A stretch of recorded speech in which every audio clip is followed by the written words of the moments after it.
Good evening, dear students. Welcome to the English Canvas. Today we are starting Unit 4 Travel and Adventure from your Class 7 English NCERT book Purvi. If you are new here, then don't forget to like this video, share it with your friends and classmates, and subscribe to the channel so you never miss any of our upcoming lessons and for fun explanations. So today we'll read a beautiful and adventurous story, The Tunnel, which is written by the famous Ruskin Bond.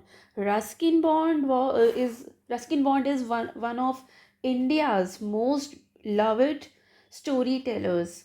So this story takes us on a journey through the quiet hills and deep tunnels of a railway track where a young boy meets a kind railway watchman. As the train passes through the dark tunnel, the story brings out the beauty of the nature and curiosity, courage, and thrill of the little adventures that make life exciting. So, Ruskin Bond's simple yet magical writing helps us imagine the sights and sounds of the hills, the chirping birds, the moving trains, and the mysterious darkness of the tunnel. So stay tuned till the end as we explore this story in an easy and interesting way. And remember to hit the like button, share this video, and subscribe to the channel if you enjoy learning with us. So let's read the story line by line, and we will understand the deep meaning behind these lines. So it was almost noon. The jungle was very still, very silent. Heat waves shimmered along the railway embankment where it cut a path through the tunnel evergreen trees. The railway lines were two straight black serpents disappearing into the tunnel in the hillside. So this is the tunnel. So दोपहर का समय था, almost नून था. जंगल एकदम still और बहुत ही silent था, मतलब एकदम शांत और कोई मूवमेंट नहीं हो रही थी. दोपहर का समय था, स्टिल था. कोई पक्षी, कोई जानवर, कोई मूवमेंट नहीं था. बहुत ही शांत था. ना कोई हवा चल रही थी, ना कोई आवाज़ आ रही थी.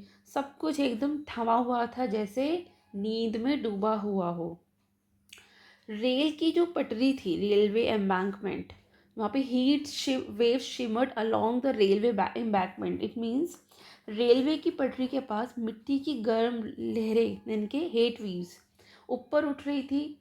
पटरी जो है वो पेड़ों के बीच से होकर निकल के जाती है. आपने देखा होगा कि जो जंगल के बीच में से ना रेलवे ट्रैक बनाया जाता है. अगर आपने कभी भी ट्रेन में ट्रेवल किया है तो आपको पता होगा, जब जंगल से ट्रेन निकलती है तो इधर भी जंगल होता है और इधर भी जंगल होता है. तो बिल्कुल ऐसे ही है. रेलवे की जो पटरियां हैं वो घने जंगल के पेड़ों के बीच से होकर जाती है. जैसे लगता था जैसे किसी ने जंगल में एक रास्ता काट दिया हो. Right. So the railway lines were two straight black serpent. जो रेलवे लाइंस है, दो काले सांप. सर्पेंट होता है सांप, स्नेक. तो रेल की दोनों पटरियां सीधी सीधी काले सांपों जैसी लग रही थी, जो पहाड़ के अंदर बनी टनल के अंदर गायब हो रही थी ना. Disappearing into the tunnel in the hill side. जो ये गुफा है, मतलब ये जो पहाड़ है, इसके बीच में जो टनल बनी हुई है, इसके अंदर गायब हो रही थी. तो यहाँ हमने देखा कि रस्किन बॉन्ड ना बहुत ही सुंदर इमेजिनेशन, मतलब उनकी जो इमेजरी है वो बहुत सुंदर है. मतलब उनका जो लिखने का तरीका है, देखिए इमेजिनेशन तो नहीं है. ऐसे ऐसे जंगल के बीच में से रेलवे ट्रैक और इस तरह की टनल्स आपको बहुत सारे एरियाज में मिल जाएगी. अगर आप किसी भी हिल एरिया में जाते हैं तो उत्तराखंड, हिमाचल, जम्मू, कहीं भी आप जाएं आपको मिल जाएगा. लेकिन इनका ये एक पैसेज लिख भर देने से हमने बिल्कुल सेम ऐसा ही, एग्जैक्ट सेम हमने इमेजिन कर लिया. So this is the power of imagery written by Ruskin Bond. आगे पढ़ते हैं.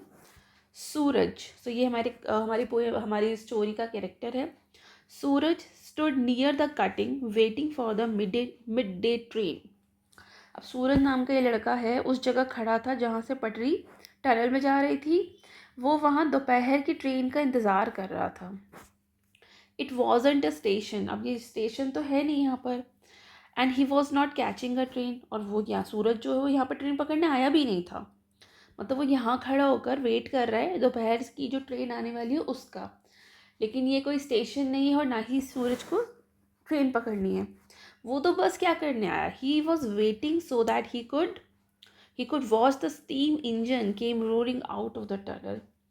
वो तो सिर्फ यहाँ से जंगल से ट्रेन को गुजरते हुए देखने आया था। मतलब ये ऐसे देखना, ट्रेन को गुजरते हुए देखना उसे बहुत अच्छा लगता है। वो तो बस इसलिए इंतज़ार कर रहा था ताकि वो अपने वो जो स्टीम इंजन वाला ये जो ट्रेन है स्टीम इंजन वाला, उसको सुरंग से एकदम ज़ोर से आवाज़ करते हुए रोर करती हुई जब ट्रेन वहाँ से निकलेगी, बस वो उसको देखना चाहता था। मतलब वो सिर्फ इसलिए इंतज़ार कर रहा था ताकि वो स्टीम इंजन को टनल से गुजरते हुए निकलते देख सके, जैसे कोई अजगर कोई ड्रैगन निकल रहा होता है ना, गरजता हुआ रोर करता हुआ, ऐसे ही। He had cycled out of the town and taken the jungle path until he had come to a small village. सूरज जो है अपने छोटे से शहर से बिलोंग करता था, ये अपने टाउन से। सूरज अपने शहर से साइकिल चलाते हुए जंगल के रास्ते आया था। आगे एक छोटे से विलेज तक वो पहुंचा। He had left the cycle there and walked over a low scrub covered hill and down to the tunnel exit. उसने साइकिल गांव में छोड़ दी थी और फिर वो छोटे से झाड़ियों से ढके हुए पहाड़ी रास्ते से नीचे नीचे उतर कर टनल तक आ गया। Now he looked up and he had heard in the distance the shrill whistle of the engine. और जब उसने ऊपर देखा तो दूर कहीं से ट्रेन की सीटी की आवाज़ आ रही थी। मतलब कोई दूर से विसल की आवाज़ आ रही थी इंजन की, मतलब ट्रेन दूर से ही शोर करती हुई आ रही है। He couldn't see anything because the train was approaching from the other side of the hill. अब उसे सिर्फ उसे आवाज़ सुनाई दे रही थी बहुत दूर से, क्योंकि ट्रेन की आवाज़ वाकई में बहुत तेज़ थी, लेकिन उसे कुछ दिख नहीं रहा था क्योंकि ट्रेन पहाड़ी की दूसरी तरफ से आ रही थी।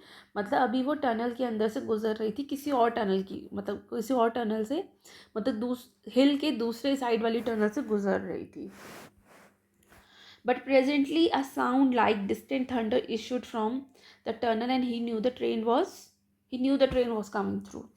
अचानक टनल के अंदर से गुजरते हुए ट्रेन का दूर से ही एकदम गड़गड़ाहट वाली एकदम थंडर वाली आवाज़ आई और सूरज समझ गया कि अब ट्रेन टनल से निकलने वाली है। देखो ऐसे इस टनल से ही निकलने वाली है। ये पहले खाली था ना, यहाँ पर यहाँ से ट्रेन आएगी और ये यहाँ खड़ा होकर देख रहा है, हमें दूसरी पिक्चर में दिख रहा है, राइट। आगे बढ़ते हैं।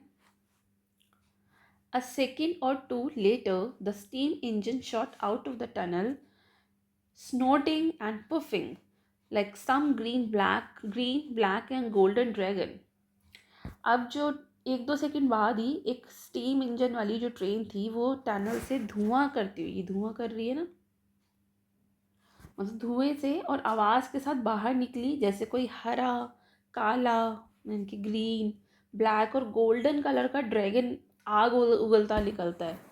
आपने मूवीज़ में कार्टून्स में ड्रैगन्स को देखा होगा ना, वो आग मुंह से निकालते हैं, उगलते हुए बाहर आते हैं। तो ये ट्रेन में बिल्कुल शोर करती हुई बड़ी ज़ोर से ब्लैक, ग्रीन और गोल्डन कलर की आग की तरह निकालते हुए, ऐसे ड्रैगन की तरह वो सुरंग से टनल से बाहर आ रही है। Some beautiful monster out of Suraj's dream, showering sparks left and right, and it roared a challenge to the jungle. अब क्या था कि बिल्कुल कोई सुंदर सा जैसे मॉन्स्टर होता है ना, सूरज के जैसे ड्रीम्स में आता था, बिल्कुल वैसा ही लग रहा है ये। और इंजन के दोनों तरफ से चिंगारियाँ उड़ रही है, स्पार्क्स उड़ रहे हैं लेफ्ट राइट दोनों में, ठीक है। और ऐसा लग रहा है, मतलब उसकी गरजती आवाज़ से ऐसा लग रहा है कि जंगल को वो चैलेंज कर रहा हो। मतलब ये ट्रेन है एकदम जाइंट की तरह, एक ड्रैगन की तरह आई है ट्रेन जंगल में, और आते ही इतना शोर कर रही जैसे ये जंगल को चैलेंज कर रही कि देखो मैं आ गई, अब आओ मुझसे लड़ लो।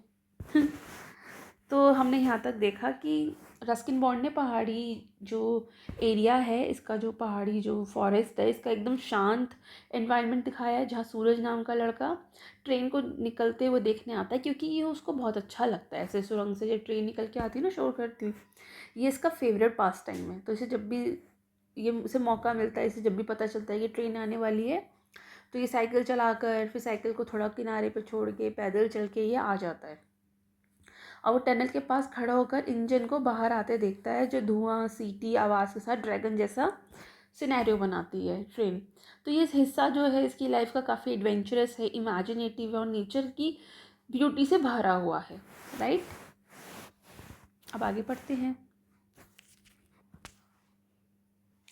Instinctively, Suraj stepped back a few paces. Waves of hot steam struck him in the face. अब सूरज जो इंस्टिंक्टिवली मतलब by naturally without any planning, instinctively का मतलब होता है बिना कुछ सोचे समझे में। जैसे सपोज आप बैठे हैं आराम से, आपने अचानक से कोई गर्म चीज़ छू ली, तो आप एकदम से अपना हाथ से वो गर्म चीज़ को दूर करते हैं ना, तो वो बहुत ही अनप्लान्ड होता है, विदाउट थॉट होता है। तो इंस्टिंक्टिवली सूरज ने मतलब बहुत ही अचानक से उसके कदम पीछे हट गए, क्योंकि इंजन से ना बहुत ही गर्म स्टीम निकल रही थी, हॉट स्टीम निकल रही थी, जो उसके फेस से स्ट्रक हो रही थी आकर, मतलब उसके फेस पर गरम गरम हवा लग रही थी, जिसकी वजह से सूरज ने अपने कुछ कदम पीछे की तरफ कर लिए, राइट। और वो पल बहुत ही एक्साइटिंग था, जैसे अचानक किसी जाइंट ड्रैगन ने आग अपने मुंह से आग फेंकी हो, राइट। इवन द ट्री स्टीम to flinch from the noise and heat. और इतना शोर कर रही थी ये ट्रेन, इतनी गर्म इसकी वेव्स थी, इसकी वेव्स इतनी गर्म थी कि ऐसा लग रहा था जैसे पेड़ भी डर कर पीछे हट गए। फ्लिंच का मतलब होता है मेक अ क्विक मूवमेंट, वो भी एकदम पीछे हट गए। तो ये दिखाता है कि ट्रेन का जो इंजन है ना, वो बहुत ही पावरफुल है, कि ये इंसान भी इसको थोड़ा पीछे हट रहे हैं, और पेड़ पौधे भी, right. And then the train had gone, leaving only a plume of smoke to drift lazily over the tall sheesham trees. शीशम आपको पता ही एक पेड़ होता है जो कि नॉर्थ में ज़्यादा पाया जाता है, इसकी लकड़ी का फर्नीचर बनता है शीशम। सो फिर ट्रेन निकल गई वहाँ से, मतलब निकल गई, और पीछे सिर्फ क्या रह गया, धुएं की एक लंबी सी पतली लकीर, जिसे हम कहेंगे प्लूम ऑफ स्मोक, मतलब एक लंबी सी लकीर रह गई, जैसे ये ना दूर तक जाएगी, तो एक लंबी सी पतली सी क्लाउड जैसा कुछ रह गया, जो धीरे धीरे शीशम के ऊंचे पेड़ों के ऊपर तैरती रही, right. The jungle was still again, no one moved. अब ट्रेन के आने से पहले तक जंगल बहुत शांत था, कोई मूवमेंट नहीं हो रही थी, कोई प्रॉब्लम नहीं हो रही थी, मतलब सॉरी प्रॉब्लम नहीं, कोई भी शोर नहीं हो रहा था, कोई मूवमेंट नहीं था। अब जंगल से जब ये ट्रेन वापस निकल, और उसके बाद शांति फिर से हो गई, कोई मूवमेंट नहीं हो रही है फिर से, मतलब कोई हलचल नहीं है, कोई आवाज़ नहीं है, सिर्फ और सिर्फ सन्नाटा है। Suraj turn from his contemplation of the drifting smoke and began walking along the embankment towards the tunnel. अब सूरज कुछ देर देर तक तो वो जो धुआं बह रहा था ना, जिसको मैंने बोलता प्लूम ऑफ स्मोक, उसको देखता रहा, और कंटेम्पलेशन में था, बहुत ही डीप थॉट में डूबा हुआ था। फिर वो रेलवे लाइन के किनारे किनारे चलकर टनल की तरफ बढ़ गया। अब जैसे अब टनल की तरफ जा रहे हैं, टनल तो देखिए अंधेरा ही होता है उसमें, तो so the tunnel grew darker as he walked further into it, and when he had gone about 20 yards it became pitch dark. So जैसे जैसे वो आगे बढ़ा, टनल और ज़्यादा डार्क और डरावनी होती गई। करीब 20 यार्ड्स, यार्ड्स एक मेजरमेंट होता है जिससे हम लैंड को नापते हैं, जैसे हम बोलते हैं ना हमारी ये लैंड है 100 गज का है, 200 गज का है, सो इंग्लिश में उसको यार्ड्स कहते हैं। सो बेसिकली टनल और गहरी होती गई जैसे जैसे अंदर वो जाने लगा। करीब 20 यार्ड्स आगे जाने पर वो बिल्कुल अंधेरे में हो गई, थोड़ी बड़ी टनल होगी ना, सो अब करीब बहुत ज़्यादा गरीब मतलब सॉरी बहुत ज़्यादा अंधेरा हो गया, और ऐसा लगा जैसे कि अचानक से रात हो गई है। मतलब बहुत अंधेरा हो गया, तो सूरज को कुछ दिखा नहीं, so Suraj had to turn and look back at the opening to reassure himself that there was still daylight outside. अब सूरज थोड़ा डर गया और पीछे मुड़कर देखने लगा, और यकीन करने के लिए कि बाहर अभी भी दिन है, मतलब दिन ही है, उजाला ही है। तो उसको थोड़ा सा ना डर सा लगा अंधेरे को देखकर, क्योंकि डरना बहुत नेचुरल था, क्योंकि कोई भी अंधेरे में अगर टनल में जाएगा तो इट्स वेरी ऑब्वियस कि वो घबरा जाएगा। Ahead of him the tunnels other opening was just a small round circle of light. आगे दूर बस एक छोटा गोल रोशनी का एक सर्कल दिख रहा था, जैसे कोई लाइट बल्ब नहीं होता जैसे बहुत दूर जल रहा होता है। तो लाइट और साउंड की स्पीड बहुत ज़्यादा होती है, आपको शोर भी बहुत दूर से आवाज़ आ जाएगा, रोशनी भी आ ही जाती है बहुत दूर से। तो जैसे कोई बल्ब जैसे जल रहा होता है ना, उसको ऐसे कुछ रोशनी सी दिखी। The tunnel was still full of smoke from the train, but it would be several hours before another train came through. So tunnel में अभी भी धुआं फैला हुआ था, क्योंकि ट्रेन तो धुआं करती जा रही थी, क्योंकि वो स्टीम इंजन वाली ट्रेन थी। और सूरज को पता था कि अब कई घंटे तक कोई ट्रेन नहीं आएगी। तो अब कोई डर तो खैर नहीं था, वो रेलवे ट्रैक पे भी चल सकता था, वो अंधेरे में टनल में भी चल सकता था, क्योंकि उसको ये तो आइडिया था कि अभी एक ट्रेन निकल गई है, अब कुछ घंटे तक तो यहाँ कोई ट्रेन नहीं आने वाली है। तो कोई डर नहीं था, सिर्फ क्यूरियोसिटी थी। Till then the cutting belong to the jungle again. और जब तक अगली ट्रेन नहीं आती तब तक रेलवे लाइन और टनल का इलाका फिर से जंगल के कब्जे में था।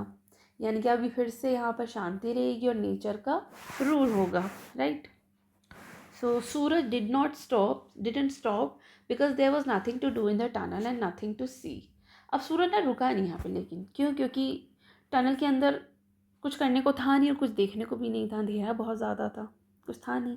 वो तो बस ये जानना चाहता था कि अंधेरी सुरंग के अंदर अंदर से कैसे दिखती है।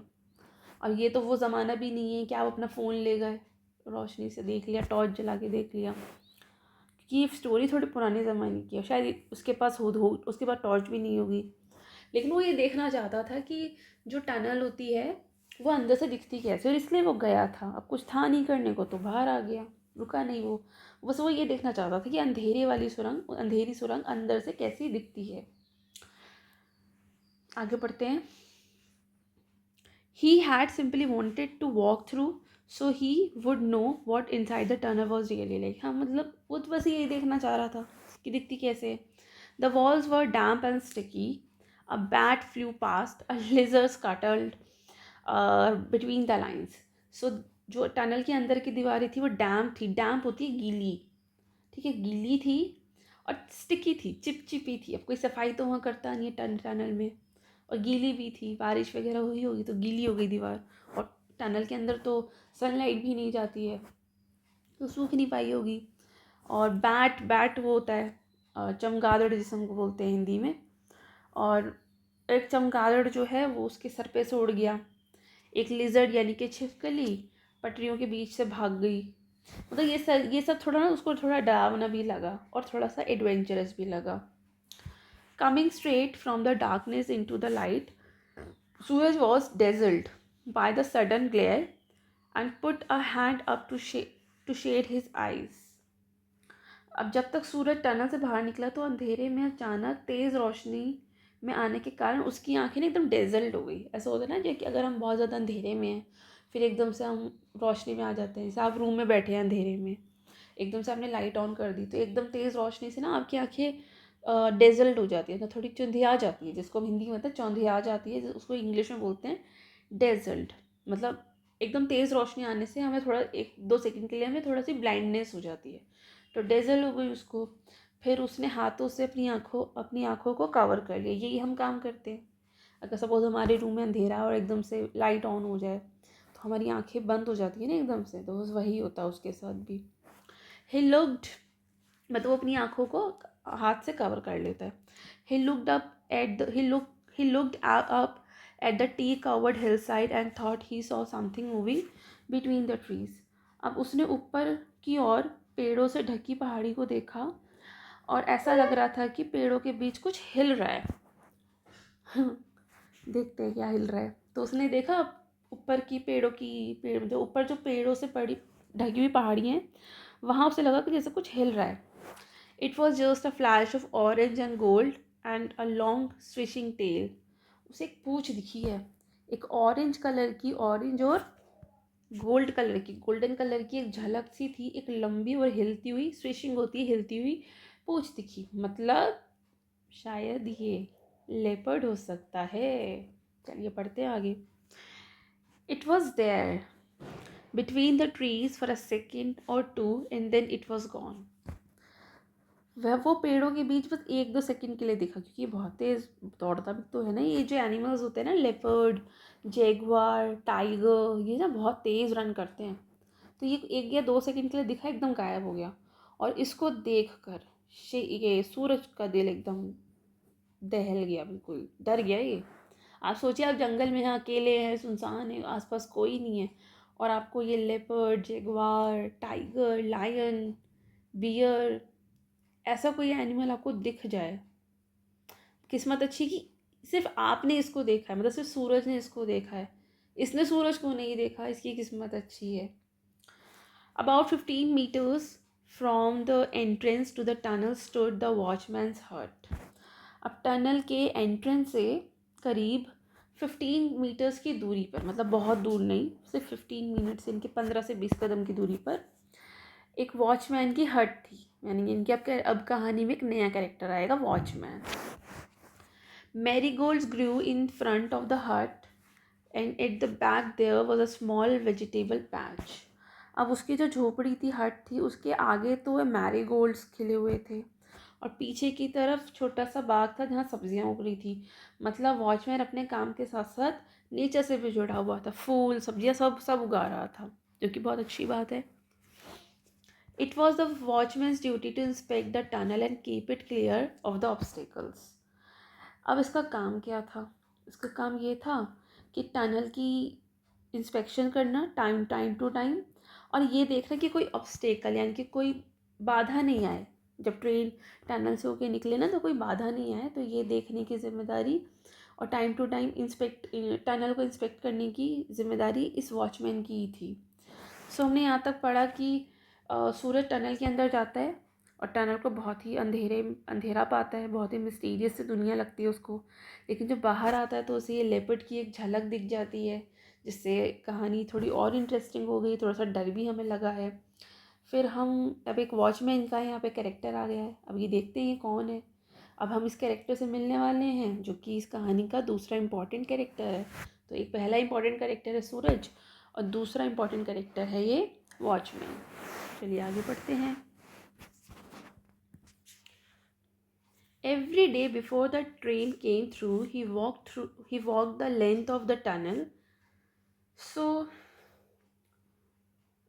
हर रोज़ ट्रेन के आने से पहले वो पूरी टनल के अंदर एक बार पूरा रास्ता चलकर देखता था, पूरी इंस्पेक्शन करता था, ताकि वो ये श्योर कर पाए कि कोई ख़तरा नहीं है ट्रेन के यहाँ से निकलने में।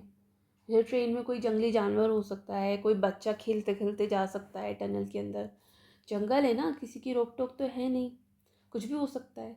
तो ट्रेन के आने से पहले ये इसकी ड्यूटी है, इसका जॉब है कि ट्रेन की इंस्पेक्शन, मतलब टनल की इंस्पेक्शन की जाए, ताकि कोई छोटा जानवर, कोई बच्चा, कोई बड़ा, कोई हो नहीं अंदर, जिससे किसी को चोट नहीं लगे, मतलब ताकि कोई खतरा ना हो या कुछ और चीज़ ना हो रेलवे ट्रैक पे, क्योंकि टनल पे तो कुछ होगा तो ड्राइवर को वैसे भी नहीं दिखेगा। तो ये सब देखने की जिम्मेदारी उसकी होती थी ट्रेन के आने से पहले। If all was well he would return to his hut and take a nap. अब जब अगर उसे सब कुछ ठीक लगता था तो फिर वो सब कुछ चेक करके जब सब कुछ कंफर्म कर लेता था कि सब कुछ ठीक है और ऑल इज़ वेल, उसके बाद वो अपनी हट पर वापस आ जाता और थोड़ी देर की नींद लेता, नैप लेता, यानी झपकी लेता। लेकिन अगर अगर ये सब कुछ ठीक निकला तो आके सो जाएगा ये दिन में, ये तो तब होगा। लेकिन अगर कुछ गलत है, समथिंग वॉज रॉन्ग, तो वो क्या करता था? He would walk back up the line and wave a red flag and the engine driver would slow down. मतलब अगर कुछ गड़बड़ है तो वो, जैसे अगर कुछ कुछ गड़बड़ है, जैसे कि कोई पत्थर आ गया है रेलवे ट्रैक पे, अब रेलवे ट्रैक पर पत्थर होगा तो ट्रेन तो निकल नहीं पाएगी, एक्सीडेंट होने का डर है, तेज़ी से आ रही है क्योंकि, या कोई जानवर आ गया है या कोई और ख़तरा है, तो वो रेड फ्लैग लेकर लहराकर आगे की तरफ जाता, मतलब वो लाइन की तरफ जाता और रेड फ्लैग लेकर और इंजन को वहीं, सॉरी, इंजन ड्राइवर को वहीं रोक देता कि रुक जाओ अभी, थोड़ा धीरे हो जाओ, मतलब उसको रोक देता वहीं पर अगर कोई ख़तरा होता तो। At night, the watchman lit an oil lamp and made a similar inspection of the tunnel. और ये भी रात में भी यही काम करता था, मतलब रात में भी वो, अब दिन में तो ऐसे ही गया, रात को भी वो काम वो ऑयल लैम्प लेकर करता था। ऑयल लैम्प या फिर जो वो होता है ना लालटेन जिसे बोलते हैं, वो लेकर जाता था। अब वो यही सब देखता था कि टनल में सब कुछ ठीक है या नहीं, right. Of course he would not stop the train if there was a pre porcupine on the line. So of course क्या था उसका कि वो नहीं रोकेगा ट्रेन को, अगर तो गड़बड़ हो जाएगी ना। अगर मान लो ट्रैक पे कोई स्मॉल एनिमल है, पोर्क्यूपाइन है, पोर्क्यूपाइन होता है स्मॉल एनिमल, जैसे लार्ज रोडेंट्स, जैसे कोई खरगोश वगैरह, कुछ और जानवर, तो जिनके स्पाइक शार्प्स होते हैं ना उनके बैक पर, उन्हें रोडेंट्स कहते हैं, पोर्क्यूपाइन बोलते हैं। अगर इस तरह का कोई जानवर उसे मिल जाता तो मतलब लाइन पे अगर होता तो वो ट्रेन को नहीं रोकता।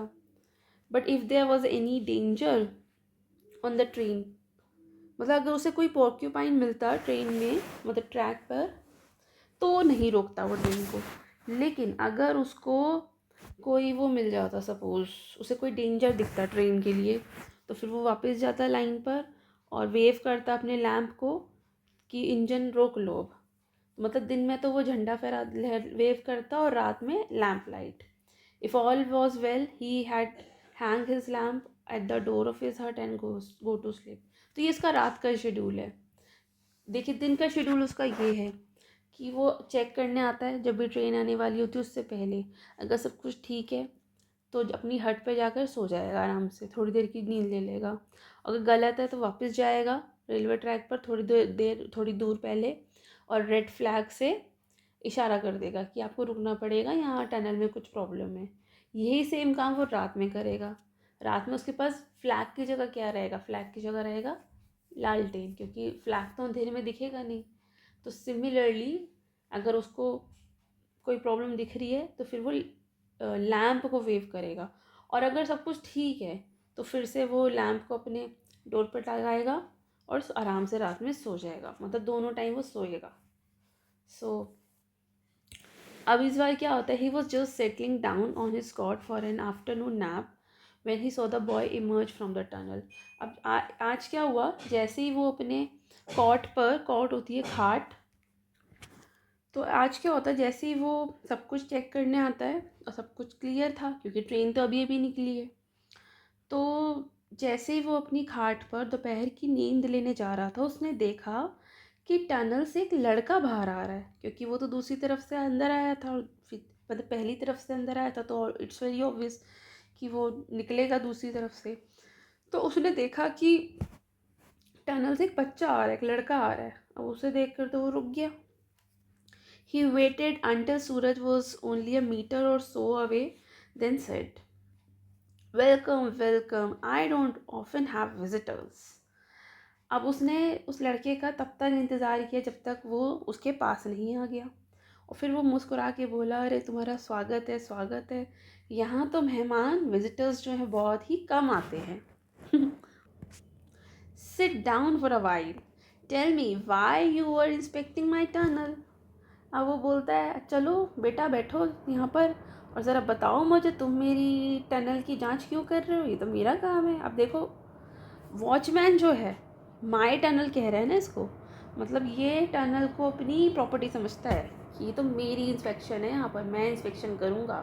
तो इसने बोल दिया इसको अपनी प्रॉपर्टी समझ के, जैसे इसकी खुद की है, ये पर्सनल टनल है ये, कि अरे बेटा बैठो ज़रा बताओ मुझे तुम मेरी टनल की जांच क्यों कर रहे हो, मेरी टनल की इंस्पेक्शन क्यों कर रहे हो, तो मेरा काम है। अब सूरज ने बात पकड़ ली, माई टनल वाली। वो बोला, इज़ इट योर टनल, आपकी टनल है ये, मतलब वो भी हंसते हुए बोला।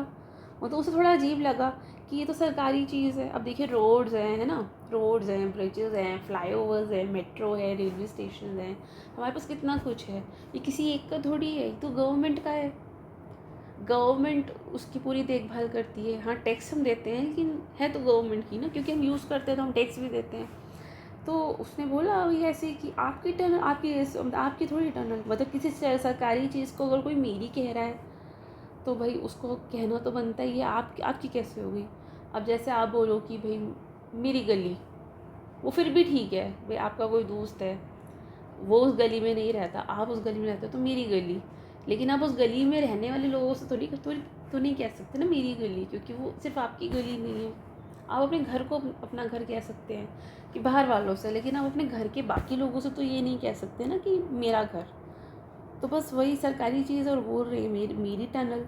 तो सूरज को ये चीज़ अजीब लगी कि सरकारी चीज़ को मेरी कह रहा है, तो उसने हंसते हुए कह दिया ये आपकी टनल है। आगे पढ़ते हैं हम।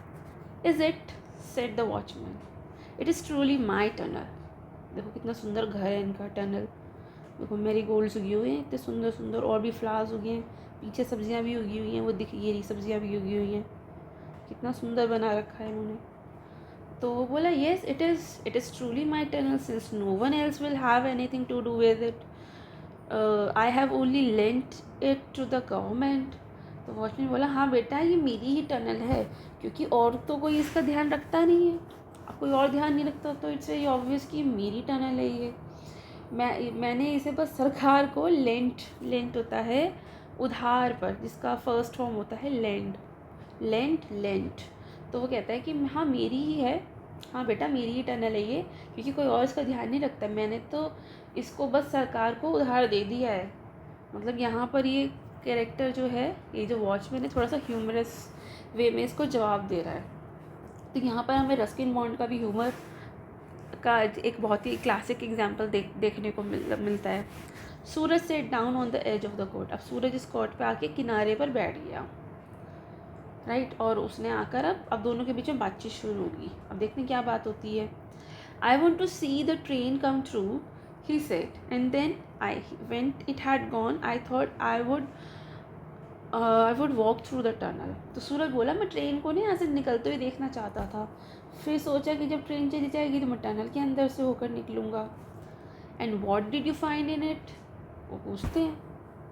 भाई वॉचमैन ने बहुत ही क्यूरियोसिटी से पूछा है, तो फिर क्या मिला आपको अंदर, भाई आप घूमने गए थे अंदर ट्रेन टनल के अंदर, जिसमें लोग नहीं जाते हैं ज़्यादातर, आप घूमने गए तो क्या मिला आपको। तो वो बोलता है nothing, it was very dark, but when I came out I thought I saw an animal up on the hill, but I am not sure it moved off very quickly. Suraj बोला कि वैसे तो कुछ खास दिखा नहीं क्योंकि बहुत अंधेरा था, लेकिन जब मैं बाहर आया ना तो मुझे पहाड़ी पर कोई एनिमल दिखा। तो एनिमल दिखा, कुछ जानवर दिखा, और वो क्या था, एनिमल था या क्या था पता नहीं, क्योंकि मैं श्योर नहीं हूँ, क्योंकि वो बहुत तेज़ी से बढ़ गया आगे। अब वॉचमैन बोलता है it was a leopard you saw, said the watchman, my leopard. अब ये देखिए लेपर्ड भी इन्हीं का ही है। अब वॉचमैन बोला हाँ वो लेपर्ड था जो तुमने देखा, वो मेरा लेपर्ड है, माई लेपर्ड। अब फिर से ये थोड़ा ह्यूमरस बात कर रहे हैं कि ये जो आदमी है, जो वॉचमैन है, तो हर चीज़ को मेरी कह रहा है। पहले इसने टनल को बोला मेरी टनल, मेरी सुरंग, अब उसने लेपर्ड को कह दिया मेरा लेपर्ड। तो काफ़ी मजाकिया इंसान है ये, काफ़ी ह्यूमरस है ये। अब ये सूरज पूछते हैं इससे, do you own a leopard too. Suraj ने भी हंसते हुए पूछा कि आप तेंदुआ भी पालते हैं क्या, आपके पास तेंदुआ भी आप पेट बना के रखते हैं उसको। तो कहता है येस आई डू, कहते हैं हाँ मैं रखता हूँ। And do you lend it to the government. अब यहाँ पर भी सूरज इसी की तरह बात कर रहा है इससे कि हाँ, मतलब सूरज ने भी बड़ा मजाक में कहा कि हाँ, और उसे भी आपने सरकार को उधार दिया होगा। तो कहता है आई डो नॉट, नहीं ये नहीं किया मैंने, मतलब नहीं वो तो मेरा पर्सनल है। इसका मतलब है कि नहीं, मतलब बहुत ही सीरियस होकर कहा ये वॉचमैन ने कि नहीं वो तो मेरा पर्सनल लेपर्ड है, उसको मैंने उधार नहीं दिया। Is it dangerous. अब थोड़ा डरते हुए पूछा सूरज ने कि वो खतरनाक भी होगा। कहते no it's a leopard that minds its own business. कहते नहीं बेटा वो लेपर्ड है, उसको सिर्फ अपने आप से मतलब है, उसे अपने काम से काम है, बहुत शांत है वो। It comes to this range for a few days every month. तो वो कहता है कि वो सिर्फ अपने आप से मतलब रखता है, बहुत ही शांत लेपर्ड है वो, किसी को नुकसान नहीं पहुंचाता। हर महीने कुछ दिन के लिए यहाँ जंगल के इस हिस्से में आता है, घूमता है, रहता है, फिर चला जाता है। मतलब बहुत ही शांति प्रिय जानवर है ये। वैसे लेपर्ड है नहीं ऐसा। अगर आपको कभी दिखे कहीं, आप किसी नेशनल पार्क जाएं, कहीं जाएं और आपको लेपर्ड दिखे, तो जहाँ पे भी आप होंगे अपनी गाड़ी में या अपने रूम में, उसे लॉक कर लीजिएगा, उसके पास मत जाइएगा, यह मजाक में इन्होंने कह दिया है कि लेपर्ड बहुत ही शांति प्रिय है। हाँ, हो सकता है शांति प्रिय, अगर आप उसको डिस्टर्ब नहीं करेंगे, इवन किसी भी एनिमल को अगर आप डिस्टर्ब नहीं करेंगे तो वो भी आपको डिस्टर्ब नहीं करेगा। कोई एनिमल आप पर तभी अटैक करता है जब उसे खुद आपसे अटैक होने का डर होता है, जब उसे लगता है ना कि भाई हाँ आप उसे नुकसान पहुंचा सकते हैं, तभी वो आपको नुकसान पहुंचाता है। तो बस उसी केस में वो आपको मतलब पहुंचा सकता है। तो ये कहता है कि भाई वो तो बड़ा शांत तेंदुआ है, बहुत ही शांत लेपर्ड है, किसी को नुकसान नहीं करता, हर महीने कुछ दिन के लिए यहाँ इस जंगल के इस हिस्से में आता है, फिर वापस लौट जाता है। Have you been here a long time? आज सूरज। अब वो पूछता है आप कब से हो यहाँ पर, कितने साल हो गए आपको? कहता है many years, my name is सुंदर सिंह। वो कहता है कई साल हो गए मुझे तो, और मेरा नाम सुंदर सिंह है। चलो अब इनका भी नाम पता चल गया, इसका नाम सूरज, इसका नाम सुंदर सिंह। तो माई नेम इज़ सूरज। अब ये भी अपना नाम बताते, तो भाई किसी ने अपना नाम बताया तो आपको भी अपना नाम बताना चाहिए। मतलब दोनों के बीच में थोड़ी फ्रेंडशिप होने वाली है, देखना तुम। There is one train during the train and there is one during that night. Have you seen the night mail come through the tunnel? अब वॉचमैन ने, सुंदर सिंह जी ने इस बच्चे को बताया, सूरज को, कि यहाँ ना दिन में एक ट्रेन आती है और फिर रात में एक ट्रेन आती है, मतलब एक ट्रेन अभी आएगी, आ गई, एक रात में आएगी, मतलब 2 ट्रेन आती पर डे। मतलब उसका सारा दिन इन 2 ट्रेन की निगरानी में बीत जाता है। सो हमने यहाँ तक पढ़ा कि सूरज और सुंदर सिंह की ये पहली मीटिंग है, दोनों के बीच में बातचीत होती है, काफ़ी क्यूरियोसिटी है, मजाक भी हुआ है दोनों के बीच में, थोड़ी सी दोस्ती भी हो गई है। सुंदर सिंह एक बहुत ही ऑर्डिनरी, बहुत ही फन लविंग पर्सन है, बहुत अच्छे से बात करते हैं, जैसे इन्होंने मजाक में कितनी सारी बातें कर ली। वो अपनी टनर और अपने लेपर्ड पे काफ़ी प्राउड करते हैं। तो यहाँ पर रस्किन बॉन्ड ने हमें एक सिंप्लिसिटी और ह्यूमर के साथ ह्यूमन कनेक्शन भी दिखाया है। चलिए आगे पढ़ते हैं। अब सूरज ने पूछा no, at what time does it come? तो पूछता है ना सुंदर कि तुमने कभी रात की ट्रेन आती हुई देखी टनल से? कहते नहीं, कभी नहीं देखी। कब आती है वो, मतलब नाइट टनल जो है, नाइट मेल जो है वो कब आती है, कितने बजे आती है? About 9 o'clock if it's not let. वो कहता है लगभग रात के 9 बजे आती है, अगर लेट नहीं हुई तो।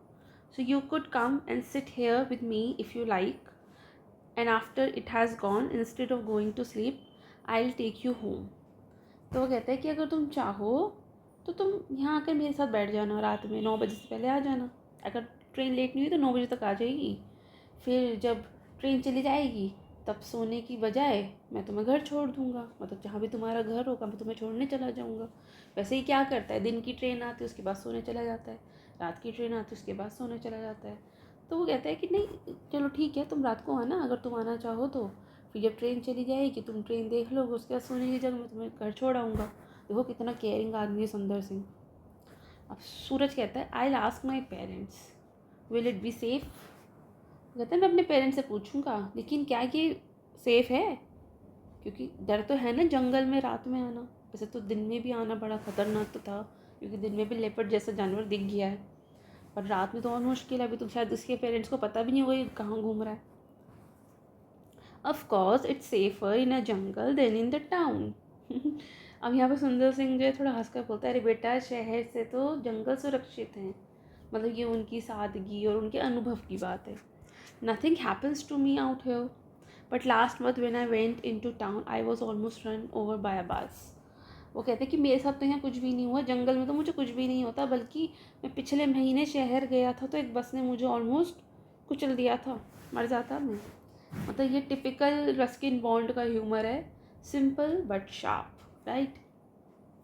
उसके बाद सुंदर सिंह यॉन्ड होता है उबासी लेना, ऐसे करते ना हम, उबासी ले लेते हैं बोलते समय, काम करते हैं हम थक जाते हैं और हमें नींद आ रही होती है। सो सुंदर Singh yawned and stretch himself, stretch यानी कि अंगड़ाई ली उन्होंने, आउट ऑन द कॉट। और सुंदर सिंह जोर से यौन लिया, जम्हाई ली, और खाट पर पैर पसार कर लेट गए, स्ट्रेच कर लिया खुद को। And now I am going to take a nap my friend, it is too hot to be up about in the afternoon.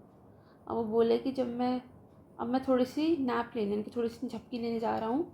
दोपहर में इतनी गर्मी होती है कि कुछ करने का मन ही नहीं करता, बहुत गर्मी रहती है। Everyone goes to sleep in the afternoon, complain Suraj. अब सूरज को नहीं बात पसंद नहीं है, वो थोड़ी शिकायत करता है कि हर कोई दोपहर में सो जाता है। यू नो वॉट, जब मैं छोटी थी ना मुझे भी बहुत अजीब लगता था कि ये लोग दोपहर में सो क्यों जाते हैं, आप कुछ और काम कर लो, खेल लो आप। मतलब छोटा बच्चा तो यही सोचता है। जब मैं छोटी बच्ची थी मैं भी यही सोचती थी कि क्यों सो जाते हैं लोग। My father lies down as soon as he had his lunch. वो कहते हैं कि मेरे जो पापा है ना वो भी खाना खाते ही लेट जाते दोपहर में। तो ये बच्चों की ना एक्चुअली टिपिकल शिकायत है। जब मैं बच्ची थी मेरी भी यही शिकायत थी कि सब लोग जो लंच करने के बाद खाना खाते ही सब सो जाते हैं और हम जो है अकेले बोर हो जाते हैं। Well the animals also rest in the heat of the day, it is only the tribe of boys who can't और विल नॉट रेस्ट। अब सुंदर सिंह थोड़ा सा मुस्कुरा के बोलता है, अरे बेटा जानवर भी दोपहर में आराम करते हैं, बस तुम जैसे लड़के जो आराम नहीं कर सकते या करना नहीं चाहते, बस तुम आराम नहीं करते हो। तो ये बहुत ही प्यारा और सटीक जवाब था, मतलब विजडम भी और मजाक भी है। सो सुंदर Singh placed a large banana leaf over his face and keep away the flies and was soon snoring gently. अब सुंदर सिंह अपने चेहरे को एक बड़े से केले के पत्ते पर ढक लेते हैं ताकि उनको मक्खियाँ परेशान नहीं करें, और थोड़ी देर में स्नोरिंग यानी खराटे लेना चालू। सूरज stood up and looking up and down the railway track. Then he began walking back to the village. अब सूरज उठा रेलवे ट्रैक्स के ऊपर नीचे दोनों और देखने लगा। शायद सोच रहा होगा कि अगली ट्रेन कब आएगी। फिर वो धीरे धीरे अपने गांव की तरफ लौट गया। चलिए, तो था सेक्शन 1 पार्ट 1। अब पार्ट 2 पढ़ते हैं। The following evening, towards dusk, as the flying foxes swooped silently out of the trees, Suraj made his way to the watchman's hut. अब नेक्स्ट इवनिंग में जब फ्लाइंग फॉक्सेस क्या होते हैं? फ्लाइंग फॉक्सेस वो होते हैं बड़े बड़े वाले जो बैट्स होते हैं ना, बड़े चमगादड़। एक तो होते छोटे चमगादड़ जिसे हम बैट्स बोलते हैं, होते बड़े चमगादड़ यानी कि फ्लाइंग फॉक्सेस। तो जब फ्लाइंग फॉक्सेस पेड़ों से धीरे धीरे उड़ते हुए बाहर आ रहे थे अगली शाम को, तब जो सूरज है, सूरज सुंदर सिंह की झोपड़ी की तरफ जा रहा था। मतलब इसको अब रात वाली ट्रेन भी देखनी है। ये एक बहुत ही शुरुआत ही, मतलब यहाँ की जो शुरुआत है बहुत ही मिस्टीरियस माहौल बना रही है कि फ्लाइंग फॉक्सेस उड़ उड़ के ट्री से बाहर आ रहे हैं। मतलब अंधेरा होने लगा है ना, जैसे हल्की शाम है, पेड़ है, उड़ते चमगादड़ हैं। It had been a long hot day, but now the earth was cooling and a light breeze was moving through the trees. It carried with it the scent of mango blossoms and the promise of rain. So पूरा दिन बहुत गर्म था, लेकिन अब जब शाम हो गई है, सनसेट हो गया है, तो अब जो धरती है, अर्थ है, जो थोड़ी ठंडी होने लगी है और हल्की ठंडी हवाएं, ब्रीज होती है, हल्की ठंडी हवाएं पेड़ों के बीच में से बह रही हैं। मतलब एक बहुत ही शांत और ठंडा और सुकून भरा इवनिंग का ये सिनेरियो है, राइट। अक्सर जब गर्मियाँ बहुत होती है ना, तो ऐसे जैसे जंगल वगैरह में जो शाम होती है वो बहुत ठंडी होती है, सूरज के डूबने के बाद ना थोड़ा ठंडा मौसम हो जाता है। So it carried with the scent of mango blossoms and the promise of rain. अब हवा में आम के फूलों की मीठी मीठी खुशबू आ रही है और ऐसा लग रहा है कि जैसे बारिश आने वाली है। प्रॉमिस है इसमें, रेन का मतलब बारिश आने वाली है। सुंदर सिंह वॉज वेटिंग फॉर सूरज। अब सुंदर सिंह जी जो है वो सूरज का वेट कर रहे हैं। He had watered his small garden and the flowers looked cool and fresh. तो सुंदर जी तो पहले से वेट कर रहे थे और उसी वेटिंग में उन्होंने अपने छोटे से बगीचे में जो छोटे छोटे फ्लावर्स लगे थे, फ्लावर्स के और वेजिटेबल्स के, उनको उन्होंने पानी भी दे दिया। फूल अब ठंडे ठंडे और ताज़े लग रहे थे। A kettle was boiling on a small oil stove. जो से छोटे से तेल का जो ऑयल स्टोव होता है ना, जो केरोसिन ऑयल का जो स्टोव रहता है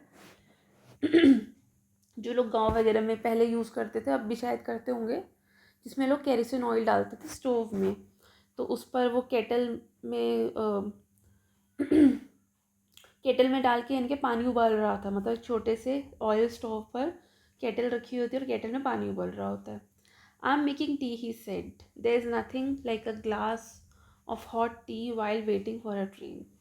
अब यहाँ पर वो मुस्कुराकर बोलते हैं सुंदर सिंह जी कि मैं चाय बना रहा हूँ ट्रेन का इंतज़ार करते वक्त। गरम चाय का मज़ा ही कुछ और है। देखिए कितना सिंपल और कितने ही खुश मिजाज इंसान है ये सुंदर सिंह जी, कितने सिंपल हैं और कितने अच्छे हैं ये। तो वेट करते करते चाय चाय बना रहे हैं। अब ये आ गया है तो इसको भी चाय पिलाएंगे, पिला रहे हैं मतलब। They drank their tea listening to the sharp notes of the tailor bird and the noisy chatter of seven sisters. अब दोनों साथ बैठ के चाय पी रहे थे और सुन रहे थे टेलर बर्ड की आवाज़। टेलर बर्ड होता है सुई जैसी आवाज़ करने वाली चिड़िया होती है, तो उसकी बहुत ही शार्प आवाज़ थी, शार्प नोट्स, उनकी आवाज़ सुन रहे थे। और सेवन सिस्टर्स, ये ना सेवन सिस्टर्स जो है बर्ड्स हैं, इनको जंगल बैबलर्स बोलते हैं। ये 6 to 8 मतलब 7, ऑलमोस्ट 7 बर्ड्स का ग्रुप होता है। तो 7 यानी कि 7 बर्ड्स का एक झुंड होता है जो ये शोर कर रहे थे, नॉइजी चैटर कर रहे थे, उनकी भी आवाज़ें सुन रहे थे। As brief twilight faded most of the birds fell silent. अब जैसे जैसे शाम रात में बदल रही थी, ट्वाइलाइट हो रही थी यानी कि हल्का उजाला ढल रहा था, तब जो ज़्यादातर जो बर्ड्स थे वो अपने अपने घोंसलों में जाकर शांत बैठ गए। ऐसे ही होता है ना, पक्षी सारा दिन बाहर घूमते हैं, आसमान में उड़ते हैं और शाम को अपने घोंसले में जाकर चुपचाप बैठ जाते हैं। सुंदर Singh lit his oil lamp and said it was time for him to inspect the tunnel. अब सुंदर सिंह जी ने अपनी लालटेन जलाई, ऑयल लैम्प जलाया और बोले अब वक्त है टनल की इंस्पेक्शन का, क्योंकि अब थोड़ी देर बाद ट्रेन आने वाली है तो काफ़ी ज़रूरत है ना इनकी। He moved off towards the tunnel while Suraj sat on the cot sipping his tea. अब वो टनल की तरफ चल पड़े। सूरज वहीं बैठे बैठे धीरे धीरे चाय की चुस्कियाँ ले रहा था, सिप कर करके पी रहा था। In the dark the trees seem to move closer to him.